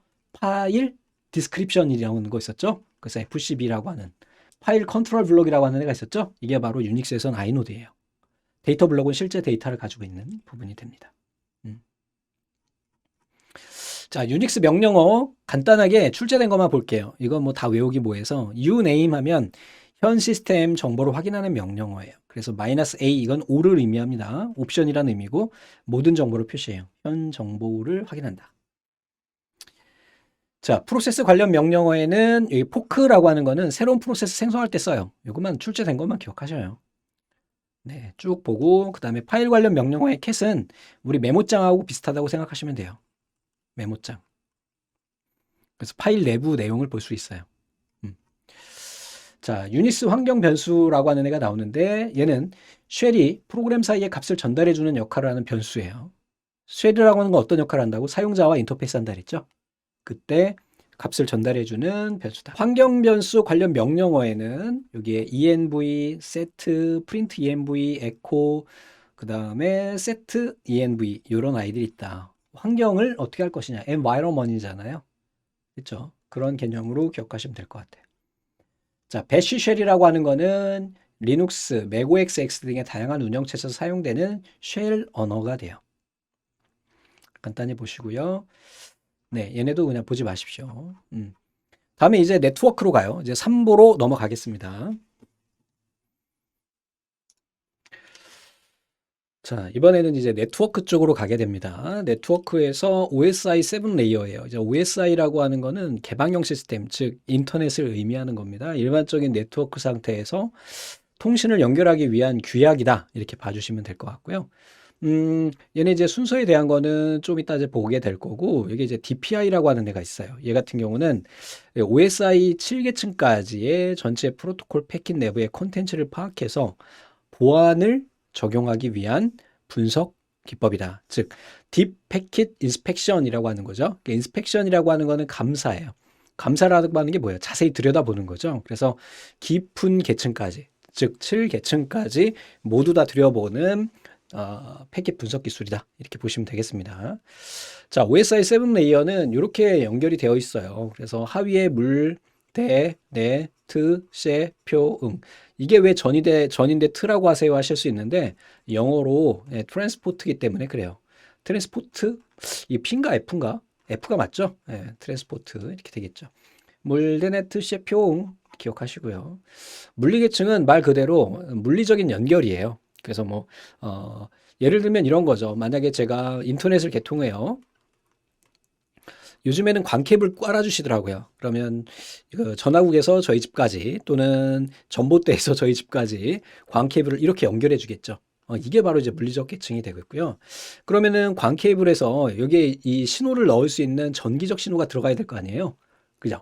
요게 바로 이제 데이터 링크 계층이 됩니다. 그러니까 신호가 들어오는 거지, 이렇게. 그 다음에 또 뭐를 하냐면 네트워크 계층에서는 바로 여기에 IP 주소를 할당해요. IP 주소를 할당을 해서 내 집의 주소를 할당을 해주는 거죠. 그래야 다른 데서 내 컴퓨터로 오고 나도 다른 곳하고 통신할 수 있으니까요. 전송 계층은 그러면 이렇게 주소도 있고 연결도 됐고 전기도 흐르니까 여기다 자료를 주고받는 거예요. 이게 바로 전송 계층이고요. 그 다음에 나오는 게 이제 세션 계층인데, 세션 계층은 얘네 인터넷 연결이 뭐 오류가 없이 계속해서 유지될 수 있도록 제어해주는 역할을 하고요. 표현 계층 같은 경우에는 얘네가 이제 자료를 주고받다 보면은 암호화라든지 아니면은 코드를 바꿔서 코덱이라든지 인코더라든지 이런 거. 그러니까 유튜브에서 영상 볼 때 보면 H264 방식을 쓰게 되는데, 걔네를 컴퓨터 브라우저에서 표현하기 위한 어떤 방식들, 이런 것들을 나타내고요. 마지막으로 이제 응용 계층은 바로 웹 브라우저나 아니면 게임, 이런 응용 소프트웨어에 관련된 부분이 되겠습니다. 그래서 각각의 계층들이 있는데 제일 중요한 건 뭐냐면 이 두 개예요. 네트워크 계층은 바로 실제로 여기에서 경로 설정을 하게 됩니다. 왜 그럴까? 좀 전에 제가 말씀드렸죠. 주소를 할당한다고. 그지? 여기에서 사용되는 프로토콜, IP 프로토콜이고요. 전송은 실제로 데이터를 전송해요. 그래서 두 개 계층이 연결이 돼서 TCP, IP라고 하는 인터넷 기본 프로토콜이 조합이 되는 거예요. 다 자주 출제가 됩니다. 그러니까 다 각각 어떤 기능을 하는지 알고 계셔야 되겠고요.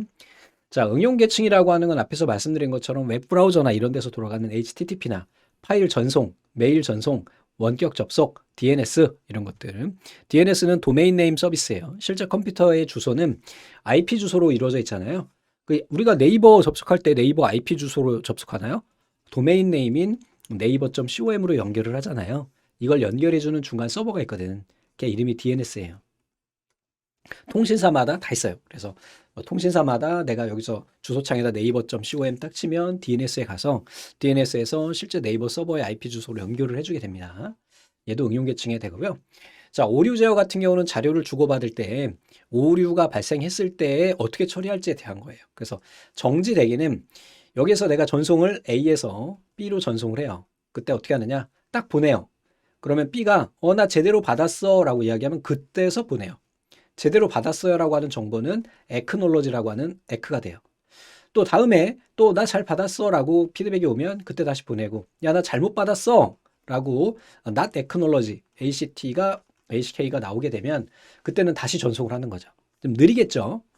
연속 ARQ는 얘네를 계속 보내는 거예요. 두 가지 방식이 있는데 고백 n이라고 하는 거, 즉 만약에 1, 2, 3, 4, 5 이렇게 하는데 받는 입장에서 여기에서 3번이 오류가 난 거야. 야, 3번이 잘못됐는데 라고 해서 피드백을 준 이상 줬는데 이미 5까지 전송이 된 상태죠. 그러면 이때 어떻게 하느냐? 3이 오류 난 거죠. 3부터 다시 전송을 하는 게 뭐가 돼요? 고백 n이 되고요. 선택적 재전송 같은 경우는 3만 다시 보내는 거예요. 적응적 ARQ는 얘네는 이 채널의 효율을 위해서 동적으로 크기가 바뀌는 거예요. 속도 조절을 할 수 있다는 게 적응적 ARQ예요. 자, 오류 검사하는 데는요, 대표적인 게 페리티 검사가 있어요. 페리티 검사에는 두 가지가 있습니다. 짝수, 홀수. 얘네는 어떤 거냐면 내가 만약에 101111 하나 둘셋넷 다여 7개의 이런 데이터를 전송을 해요. 그럼 마지막 뒤에다가 1 아니면 0을 넣는 거예요. 만약에 내가 짝수 페리티를 사용한다. 이건 약속이에요. 상황에 따라 달라지는 거야. 짝수를 쓸 거다 그러면 1의 개수를 여기서 짝수로 맞춰서 보내요. 하나, 둘, 셋, 4개, 5개니까 얘네는 지금 5개니까 홀수잖아요. 짝수 만들기 위해서 1을 주는 거야. 그럼 만약에 여기에 1이 또 들어갔다. 그럼 얘를 0으로 해서 전송을 해요. 수신했을 경우에 얘의 그 1의 개수가 짝수계인지 홀수계인지를 체크해서 오류를 체크하는 게 페리티 검사예요. 다음에 순환중복 검사는 다항식 코드를 이용을 해요. 키워드만 아시면 돼요. 자, 해밍 코드는 얘는 오류 수정이 가능해요. 1비트의 오류 수정이 가능해요. 예전에 개정 전에는 이 해밍 거리 계산하는 거 뭐 좀 어려운 문제 굉장히 많이 출제됐는데 지금은 그냥 그렇게만 기억하고 계시면 될 것 같습니다. 자, TCP/IP 프로토콜이에요. 앞에서 말씀드렸듯이 인터넷 기본 프로토콜이 되고요. 여기서 시험 문제 나오는 아이는 각 계층별 프로토콜이에요. 우리 앞에서 물대네트 셰피용 이렇게 계층이 구성이 되어 있었고 TCP IP도 마찬가지로 계층을 나눌 수가 있는데 이렇게 전송은 전송, 네트워크 계층은 인터넷 계층으로 이렇게 연결이 됩니다. 응용 계층은 앞에서 본 것처럼 얘네를 혼합한 형태고 얘는 물리적 연결 단위가 돼요. 자, 그러면 TCP는 어디에 해당할까요? 바로 전송 계층에 해당하겠고요. IP는 어디에 해당할까요? 인터넷 계층에 해당하겠죠. 주소에 관련된 부분이니까 꼭 기억하세요. 별거 아니야. 자, 그 다음에 여기에 보시면 IP 프로토콜에 대해서 이 IP 프로토콜의 구조에 대한 게 요즘에 시험 문제가 나오는데 우선은 헤더가 있어요. 헤더 크기는 4비트예요. 토탈 패킷 길이는 16비트를 써요. 그리고 16비트면은 총 몇 가지 값을 표현할 수 있냐면 65,535개.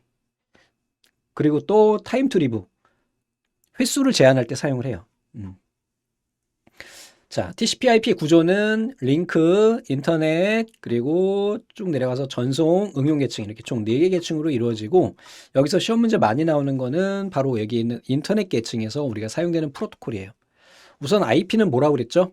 얘 같은 경우는 주소를 의미하고 주소가 있어야 경로 설정이 가능한 거죠. 그래서 얘는 인터넷 계층에서 해당한다. 얘는 경로 설정이 주로 역할이 됩니다. 됐죠? 자, ICMP 같은 경우는 뭐라고 하냐면 이 ICMP는 IP 프로토콜의 오류를 보고하는 즉 인터넷에서 컨트롤 메시지가 해당한다. 즉 제어 메시지를 보내는 거예요. 나중에 이제 5과목에 가면 이걸 이용을 해가지고 공략하는 기법들이 나오게 돼요. 자, IGMP는 됐고요. 자, ARP와 RARP가 있는데 여러분들 별건 아닌데 간단히 한번 설명을 드려볼게요. 여러분들 컴퓨터에 랜카드가 있어요. 그래서 이거 공유기랑 연결이 되는 거죠. 얘가 PC고요. 여기가 공유기예요. 인터넷이 되려면 뭐가 있어야 된다고요? 주소가 있어야 된다 그랬죠. 그래서 우리 보통은 IP 주소를 할당해요. 맞습니까? 그래서 내 컴퓨터가 뭐 IP가 192.3.2.1이다. 이렇게 IP가 있으면 외부에서 이 IP를 보고 연결이 되고 또 내 주소가 이렇게 되니까 나 다른 데로 갈 수도 있고 이렇게 되는 거란 말이죠. 근데 이 IP 주소는 매번 바뀌죠. 그죠? 내가 설정할 수도 있고 바꿀 수도 있어요. 그래서 얘네를 우리 뭐라고 이야기를 하냐면 보통 일반적으로 논리적 주소라고 이야기해요. 논리적 주소. 그러면 이 컴퓨터에 이 주소가 따로 있지 않을까? 하드웨어 주소가 있지 않을까? 내 랜카드에 주소가 있지 않을까? 있죠. 그죠? 그래서 실제적으로 여기에 이제 보통 우리가 이야기하는 미디어 액세스 컨트롤이라고 하는 맥 주소가 있어요. 이걸 우리 보통은 물리적 주소라고 그래요. 실제로 물리적 주소는 아니야. 그래서 여러분들 네트워크 등록 정보에 가보시면은 이 맥 주소가 언급이 돼 있습니다. 표시가 돼 있어요. 값이 있어요. 자, 얘를 물리적 주소라고 그래요. 즉 사람들이 논리적으로 만들어서 사용한 이 논리적 주소와 실제 내가 쓰는 컴퓨터 또는 스마트폰의 물리적 주소를 연결을 해가지고 얘네 주소를 할당해 줄 수 있도록 하는 아이가 바로 ARP예요. 즉 이 논리적 주소인 IP 주소를 물리적 주소인 미디어 액세스 컨트롤 주소로 변환해 주는 애가 ARP고요. 반대로 미디어 액세스 컨트롤 주소를 가지고 IP 주소로 변환하는 애가 리버스 ARP가 됩니다. 요거 자주 출제돼요. 자, 다음에 전송 계층에는 실제 자료를 주고받는 건데 여기에서도 이제 TCP하고 UDP가 나와요. 자, IP는요. 비연결형이에요. 좀 전에 정리를 보고 오신 분들은 아실 것 같은데 비연결형. 이게 주소니까 굳이 연결해서 자료를 주고받고 하는 게 아니라 목적지만 설정되면 되는 거잖아요. 그죠? TCP는 얘는 연결 지향형이에요. 연결이 돼야 자료를 주고받으니까. 됐죠? 자, 그리고 UDP도 자료를 주고받는 아이인데 얘는 비연결형이에요. 그리고 비신뢰성이에요. 아, 그럼 이건 안 좋은 거 아니에요? 쓰면 안 되는 거 아니에요? 하실 수 있는데 일반적인 웹 서비스, HTTP나 FTP나 이런 어떤 자료의 패킷에 오류가 전혀 없는 상태, 이때 신뢰성을 제공해야 되는 경우 그때 TCP를 쓰고요. 신뢰성을 필요로 하지 않는 경우 이때 UDP를 써요. 아, 그럼 선생님, 신뢰성을 제공하지 않는 경우가 뭐가 있을까요? 예, 유튜브요. 유튜브나 이런 스트리밍 서비스 같은 경우에는 여러분들 만약에 1비트의 오류가 충분히 발생할 수 있어요. 자료가 가다 보면 네트워크 상태에서든지 아니면은 이 무선 상태에서든지 무조건 오류가 발생할 수 있거든. 그러면 저 신뢰성 있는 TCP 같은 경우에는 1비트의 오류가 있을 경우에 얘를 처음부터 다시 받아요. 다운로드를. 근데 UDP를 지원을 하면 1비트는요, 여러분들 만약에 영상을 본다고 했을 때 여러분들 정지 화면의 1비트도 확인할 수가 없어요. 눈으로 확인이 안 돼. 아, 확인도 안 되는 애를 굳이 저것 때문에 내가 처음부터 다시 영상을 봐야 돼? 롤백 해야 되는 상황이 벌어진단 말이에요. 아, 그럼 싫잖아. 내가 영화를 지금 3시간짜리를 보고 있는데 2시간 50분쯤까지 보고 있는데 패키지 하나 망가져가지고 얘가 중단이 된 거야. 처음부터 다시 봐야 돼. 그러면 59분까지 밀기도 안 돼. 얘는. 어? TCP는 밀기도 안 돼요. 그래서 우리가 이제 UDP라고 하는 애는 그런 거 그냥 무시하고 그냥 중간에 오류 하나 정도는 그냥 팁도 안 나니까 그냥 보내. 이게 바로 UDP가 됩니다. 그래서 얘는 신뢰성이 있는 서비스고요. 얘는 비신뢰성 서비스예요. 일반적으로 미디어 전송할 때 사용됩니다. 음악 들을 때도 마찬가지예요. 1비트는 귀에 인식도 안 돼요. 근데 1비트 패킷이 이게 지터가 생겼다고 해가지고 다시 음악을 처음부터 듣는다는 건 좀 짜증나잖아요. 그제? 여러분들은 이게 지금 체감이 안 되지만 저는 저 UDP 서비스가 없을 때 TCP 방식으로 영화를 봤던 사람이 인터넷으로 그때는 어떻게 했냐? 영화를 파일을 다 다운로드 받아야 돼요. 3기가짜리 이렇게 영화 하나 받으려면 뭐 하루 종일 걸려 옛날에. 그럼 다 다운로드 받고 다음날 보는 거야. 근데 여러분들 유튜브 어때요? 지금 딱 클릭하면 바로 나오잖아. 그지? 이게 스트리밍을 지원하는 기술이 바로 UDP입니다. 이거 기억하시고요. 응용 계층은 실제로 응용 소프트웨어에 관련된 부분이에요. 여기 뭐 게임이나 이런 것도 포함이 되겠죠. 자, 다음에 패킷 교환 방식인데 요거를 보기 전에 한 가지 좀 정의를 해야 될 이야기가 있어요. 우리가 자료를 전송하는 방식은 크게 두 가지가 있어요. 크게. 우선은 첫 번째 스토어드 앤드 포워드, 즉 저장했다가 전송하는 방식. 또 하나는 회선 교환 방식이에요. 이건 전용 회선이라고도 해요. 그래서 A라고 하는 애와 B라고 하는 애를 다이렉트로 연결하는 거죠. 회선 비용이 가장 많이 들겠죠. 속도는 가장 빠르겠지만. 그리고 이 스토어드 포워드 방식에는 크게 또 두 가지가 있어요. 메시지 교환 방식하고 패킷 교환 방식이 있어요. 그리고 패킷 교환 방식에는 지금 우리 여기 보고 있는 가상회선 방식과 여기에 있는 데이터그램 방식이에요. 우선 개념적으로 기억을 하셔야 되는데 우리가 자료를 주고받을 때 이 저장했다가 보내는 방식을 왜 쓸까라는 거죠. 여러분들 댁내에 스마트폰이 5대가 있어요. 그러면 우리 집에는 인터넷이 5대 줄이 들어와 있나요? 아니죠. 선 하나만 들어와 있죠. 맞습니까? 선이 하나만 들어와 있지만 우리 집에서는 여러 개의 인터넷 장치들이 연결돼서 나가게 됩니다. 이거를 우리 공유기 말고 뭐라고 하냐면 안쪽에 다중화기라고 이야기합니다. 전용선 하나에 여러 개의 신호를 보내주는 거예요. 그래서 중간에 이렇게 하나의 저장 공간이 있어서 얘 거 받고 얘 거 받고 얘 거 받고 순서대로 받아서 동시에 막 보내는 거예요. 그럼 회선 효율이 굉장히 높아지겠죠? 이게 바로 스토어드 앤 포워드 방식이에요. 얘는 그런 거 없어. 그냥 직접 다이렉트로 연결해 버리는 거야. 이거는 뭐 보안성도 높고 1대1로 연결되니까 속도도 높고 다 좋아. 단 한 가지 단점이 있어. 예, 회선을 만약에 서울에서 부산까지 깐다 그러면 돈이 수조 원이 들어요. 그지? 근데 이 방식은 이 스토어드 앤 포워드는 굵은 거 선 하나만 깔면 이거 수천 명, 수억 명이 쓸 수 있는 거예요. 그지? 효율성만 잘 따져가지고 잘 보내기만 하면. 됐죠? 자, 그러면 저장했다 보내는 방식 중에 메시지 방식은 메시지 단위로 보내요. 그 예를 들면 뭐 하이 이것도 하나의 메시지가 되고 하와이유도 메시지가 되죠. 그럼 각 길이마다 다 틀려. 맞습니까? 보내는 애마다 틀려. 길이가. 그러니까 A라고 하는 애는 100바이트짜리를 보내는데 B라고 하는 애는 2바이트짜리를 보내는 거야. C라고 하는 애는 안 보내. D라고 하는 애는 뭐 1000바이트짜리를 보내. 그럼 어때요? 얘한테 가장 많은 회선이 할당이 되겠죠. 얘는 2바이트이기 때문에 2바이트에 대한 부분만 받잖아요. 그러면 불공평성이 발생하겠죠. 얘가 다 전송되는 동안에 다른 애들은 기다려야 되는 상황이 벌어져요. 그래서 나온 것이 패킷 교환망이에요. 얘는 똑같은 크기로 나눠요. 대신에 작게 쪼개서. 그러면 똑같은 크기로 쪼개니까 얘는 형평성이 좋겠죠. 아시겠죠? 그래서 나온 애가 지금 패킷 교환 방식이고 우리가 쓰고 있는 방식이 바로 패킷 교환 방식이에요. 메시지 교환 방식은 지금 쓰지 않아요. 회선 교환 방식은 지금 쓰고 있어요. 됐죠? 자, 그럼 갑니다. 자, 패킷 교환 방식의 종류가 두 가지가 있어요. 가상회선하고 데이터그램 두 가지가 있는데 얘의 차이는 뭐냐? 만약에 친구들하고 같이 부산으로 회를 먹으러 떠나요. 그러면 중간에 여기 수원이 있을 수 있고요. 여기쯤에 오산이 있고 여기 대전이 여기 있죠. 그다음에 이쪽에 대구가 있고 여기에 이제 강릉이 있고 뭐 이쪽에 속초가 아래쪽에 있는 건가? 아, 속초가 위에 있나? 아무튼 그렇고 이쪽에 포항이 있고 이쪽에 또 뭐 부산 이쪽에 있고 뭐 이렇게 있단 말이에요. 그래서 각각 고속도로마다 이제 이렇게 단말들이 있다는 얘기예요. 그러면 서울에서 출발을 할 때 우리가 내비게이션을 옛날 요즘 거 말고 옛날 내비게이션으로 딱 찍으면 아 이쪽으로 해서 이렇게 가면 돼라고 해서 경로가 나오죠. 그죠? 갈 수 있는 경로는 많아요. 근데 고정된 주소로 미리 설정을 하고 이 주소로 가게 됩니다. 그런데 요즘에는 우리 티맵이나 카카오맵 이런 것들은 막 가다가 보니까 야 여기가 길이 막혀. 그럼 어떻게 해야 돼? 여기 뭐 제천을 찍고 이렇게 해서 갈 수도 있어. 그러면 여기에서 경로가 바뀌겠죠. 그죠? 쭉 가다가 또 보니까 여기가 막혀. 그러면 야 이쪽으로 이렇게 해가지고 포항으로 해가지고 이렇게도 갈 수 있잖아. 그죠? 이게 바로 데이터그램 방식이에요. 아시겠죠? 가상 회선 방식은 미리 결정된 경로로 전송이 됩니다. 근데 데이터그램은 어떠냐면 여기서 친구들하고 같이 출발하는 거예요.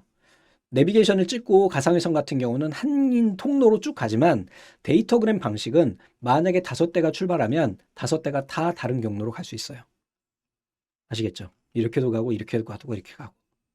이게 바로 데이터그램 방식이에요. 그러면 미리 가상위성 같은 경우는 5대가 갈 때 줄져서 쭉 가겠죠, 이렇게. 그러면 도착하는 애도 1, 2, 3, 4, 5가 가겠지만 이렇게 데이터그램처럼 자기가 그때그때 상황에 맞게 경로를 바꿔가면서 가다 보면 도착하는 애가 달라질 수 있어요. 누가 먼저 1등을 올지 몰라. 그래서 얘는 단점이 한 가지가 있는데 바로 재조립해야 돼요. 순서대로. 아시겠죠? 자, 얘를 패킷 단위로 나눠가지고 특정 경로 없이 전송하는 것을 우리 뭐라고 한다? 데이터그램 방식이다. 다 좋은데 재조립 과정이 필요하다. 나머지 읽어보셔야 돼요. 자주 출제되는 내용입니다. 자, 이번에는 IP 주소하고 경로 제어예요. IP 버전 4하고 IP 버전 6, 그 다음에 IP 버전 8, 요즘에 또 한참 이슈화가 되고 있어요. 그래서 IP 버전 4 같은 경우는 우리가 지금 일반적으로 쓰고 있어요. 근데 두 가지 다 쓰고 있습니다. 버전 4와 6를. 얘는 32비트예요. 그리고 이 IP 버전 4는요. 주소를 이렇게 반을 나눴어요. 너무 규모가 커가지고 총 5개의 규모로 나눴고 일반적으로 우리가 쓰는 거는 C클래스고 제일 작은 단위의 네트워크 구분은 C클래스라고 이야기를 해요. 벤처 C클래스 말고 ABC 클래스. 아시겠죠? 자, A클래스는 이건 국가 단위예요. B클래스는 중대형 통신망에서 되고요. C클래스는 소규모 통신망에서 사용이 돼요. 이 C클래스에서 할당할 수 있는 컴퓨터의 대수는 256대예요. 여러분들 댁내에 공유기가 있으면 바로 뭐야? C클래스 할당이 되어 있는 거예요. 그래서 제일 작은 단위가 이렇다. 그래서 요것을 구분할 수 있는 걸 우리 서브넷이라고 이야기를 하고 A클래스는 뒤에 0이 3개예요. 이 얘기는 뭐야? 이 범위만큼 할당이 된다는 거지. 많겠죠. 여기는 요만큼만. 여기는 256대만. 이런 식으로 우리가 설정하는 것을 또 서브넷 마스크라고 해요. 됐죠? 자, 그러면 C클래스에서 총 256개를 할당을 할 수가 있는데 우리 집에는 집이 아파트 동으로 해가지고 요쪽에 여기가 1호구 2호인데 저희 그냥 방이 이게 너무 좁아가지고 애들이 크고 해가지고 아파트를 2채를 산 거야 이렇게. 그 인터넷은 하나만 쓰고 싶어. 그러면 이 영역과 이 영역을 나누고 싶은 거야. 이렇게 근거리 통신망의 구획을 나눌 때 사용하는 게 바로 서브넷 마스크예요. 요게 마지막에 있는 요 숫자를 가지고 하는 거죠. 얘가 0이니까 0에서부터 255까지의 IP를 할당할 수 있는데 얘를 만약에 127 이렇게 설정하면 반으로 쪼개가지고 이쪽에 125대, 이쪽에 125대 잘라서 쓸 수가 있어요. 선생님 왜 125대예요? 라고 하실 수 있는데 그건 좀 이따 얘기하도록 하고 125대가 아니지, 그지? 128에서 마이너스 2씩 하니까 총 3개, 4개 빠지니까 128에 2개 빠지면 얼마? 126개. 예, 126개씩 할당을 할 수가 있어요. 거기 라우터 빠지니까 125개가 맞긴 하다. 그지? 거기까지는 모르셔도 되고. 자, 우선은 이렇게 할당을 할 수가 있는데 얘네를 할당할 때 사용하는 애가 바로 서머넷이고 이게 필기고 실기고 무조건 출제가 됩니다. 한번 볼게요. CIDR 클래스리스 인터 도메인 라우팅 표기법으로 요 IP를 슬롯이 27은 1의 개수가 27인 거예요. 우리 IP 버전 4는요. 8비트씩 4개의 구획으로 나눠져 있어요. 이 8비트라고 하는 거는 이진수 8자리예요. 그래서 이진수 8자리로 풀 차면 256이 나오게 되는 거고요. 그래서 여기에 있는 11111111의 개수가 27개란 의미예요. 이게 여기까지. 그럼 여기까지 보면 우선 C클래스고 그 중에 앞에 3개만 1인 거야. 그럼 나중에 우리가 가용할 수 있는 거는 이렇게 하나, 둘, 셋, 넷, 5개에 해당하는 애의 구획을 우리가 볼 수 있는 거죠. 자, 그러면 문제를 한번 다시 봅니다. 자, 요 IP에서 27로 구성이 되어 있을 경우에 해당 주소의 서브넷 주소는 그랬어요. 끝에 27은 32비트의 이진수 IP 주소 중에서 27비트가 네트워크의 아이디인 1비트의 개수이고 나머지의 32 빼기 27에 해당하는 호스트인 아이디의 0비트의 개수예요. 요거. 여기 5개잖아, 그지? 예.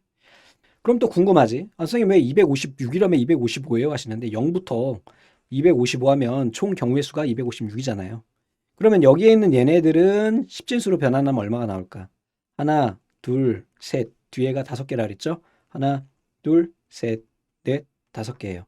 우리 이진수 가중치 값으로 표현하면 쉽게 10진수로 바꿀 수 있죠? 1, 2, 4, 8, 16, 32, 64, 128이에요. 얘네 다 더하면 돼요. 이거를 지금 계산할 수는 없으니까 계산기로 128 더하기 64 더하기 32예요. 그랬더니 224 나오죠. 자, 이런 식으로 서브넷 마스크를 224 이렇게 설정을 하게 되면 이 네트워크에서 우리가 할당할 수 있는 컴퓨터의 개수는 어떻게 될까요? 27로 했을 때 할당되는 개수는 256 마이너스 아까 224라고 했죠? 이렇게 해주시면은 이 네트워크는 IP가 한 서브넷당 32개씩 할당을 할 수 있는 거예요. 그러니까 C클래스를 받아서 32개니까 32개를 256으로 또 나누면 얼마야? 몇 개 구획으로 나눠지는 거지? 아, 8개 구획으로 나눠지겠네. 38, 24니까. 그죠?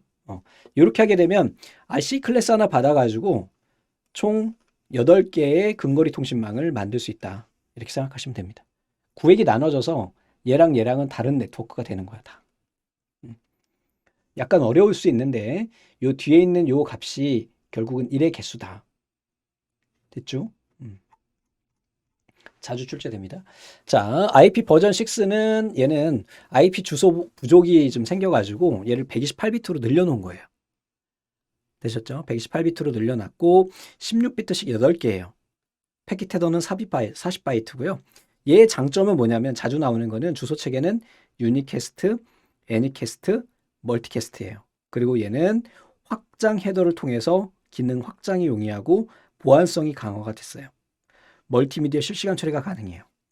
그러면 우리가 이야기하는 유니캐스트와 애니캐스트, 멀티캐스트는 무엇이냐? 자, 유니캐스트는요. 하나잖아, 하나. 그래서 1대1 통신에 사용할 수 있다는 거고 애니캐스트는 1대1이긴 한데 여기에 다수개가 있을 경우에 이 중에 n이 누구든 걸리는 놈 하나에게 보내는 거야. 가장 가까운 하나한테 보내는 거. 멀티캐스트는요. 1과 여러 개를 동시에 발송하는 방송용에 우리가 일반적으로 사용해요. 그래서 멀티캐스트는 방송용이다. 그래서 IP 버전 6는 유니, 애니, 멀티가 지원한다. 자, 그리고 IP 버전 4와 IP 버전 6로 천이 바꾸고 있어요. 지금도 여러분들 컴퓨터에는 IP 버전 6가 할당이 되어 있을 겁니다. 제 것도 아마 그럴 거예요. 한번 잠깐 보면 이렇게 윈도우즈 시스템에서 이렇게 보시면은 아마 속성에 들어가면 있든가 예, 이렇게 있네요. 그래서 여기 보시면은 지금 제 컴퓨터에 이 랜카드의 물리적 주소 앞에서 잠깐 말씀드렸던 물리적 주소가 이렇게 있고 그 다음에 IP 주소로는 비상용 IP인 192.168.0.11 보통 공유기 하위에 있고 얘네는 인터넷에서 접속이 안 돼요. 뭐 공유기 쓰면 다 이렇게 나오니까 여기에 보시면은 이렇게 IP 버전 6도 이렇게 같이 병용해서 쓰고 있는 거예요. 지금 여기에 그럼 어떤 방식일까? 바로 듀얼 스택이에요. 둘 다 같이 쓰는 거예요. 지금 여러분들 시스템은 현재로서는 IP 버전 6와 IP 버전 4를 같이 쓰고 있다. 자, 터널링이라고 하는 거는 별도의 터널을 통과해가지고 얘네를 전환해주는 그런 역할을 하고요. 헤더를 변환하는 방식은 헤더를 변환시키는 방식을 쓰는 거예요. 근데 지금 우리는 보통 듀얼 스택을 쓰고 있습니다. 자, i802 이거는 그 네트워크의 표준 규격을 의미하는 거예요. 그래서 첫 번째 3번은 CSMA CD 방식, 4번은 토큰 버스, 5번은 링, 그리고 11은 와이파이잖아요. 이거 와이파이 맞죠? GNE 이거 다 무선인데 2.4기가 또는 5기가, 062 한번 들여다보신 분들은 아실 거예요. 그래서 얘네를 우리가 설정할 수가 있겠고, 이 같은 경우에는 QoS, 퀄리티 오브 서비스, 퀄리티 높이기 위해서 사용한다. 이렇게 기억하시면 되겠습니다. 자, CSMA 방식이 있는데 얘는 무선 랜에서 사용하는 거예요. 그래서 전송 시에 매체가 비어 있음을 확인한 뒤에 충돌을 회피하는 방식이고, 얘는 컬리전 디텍트예요. 그래서 충돌이 발생하면 걔네들 알려주는 거야. 이렇게 된다는 거. 자, 경로 제어하는 것이 바로 이제 라우팅 프로토콜이 됐는데요. 라우팅 프로토콜은 크게 세 가지로 구분이 돼요. 이렇게 쭉 세 가지로 구분이 됩니다. 인터 게이트웨이 프로토콜과 익스테리어 게이트웨이 프로토콜, 그 다음에 보더 게이트웨이 프로토콜, 이렇게 구분이 돼요. 자, 인터니까 내부 네트워크에 사용하는 애고, 얘는 외부 네트워크로 갈 때 쓰는 거고, 얘는 주변 네트워크 연결할 때 쓰는 거예요. 그 중에 시험 문제에 자주 나오는 이 RIP라고 하는 애가 있어요. 얘는 라우터의 홉수량에 따라서 최단 경로를 동적으로 결정하는 거리 벡터 알고리즘을 쓴다.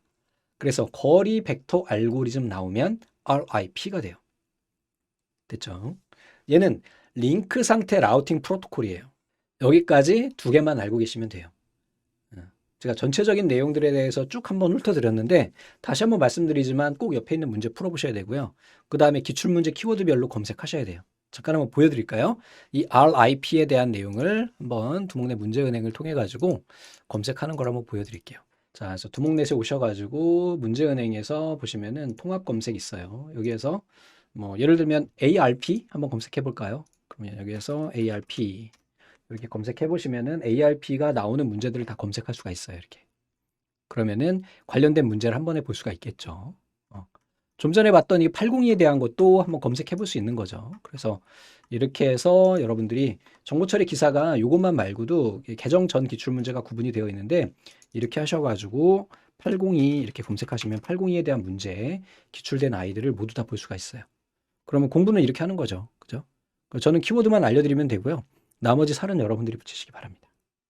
감사합니다.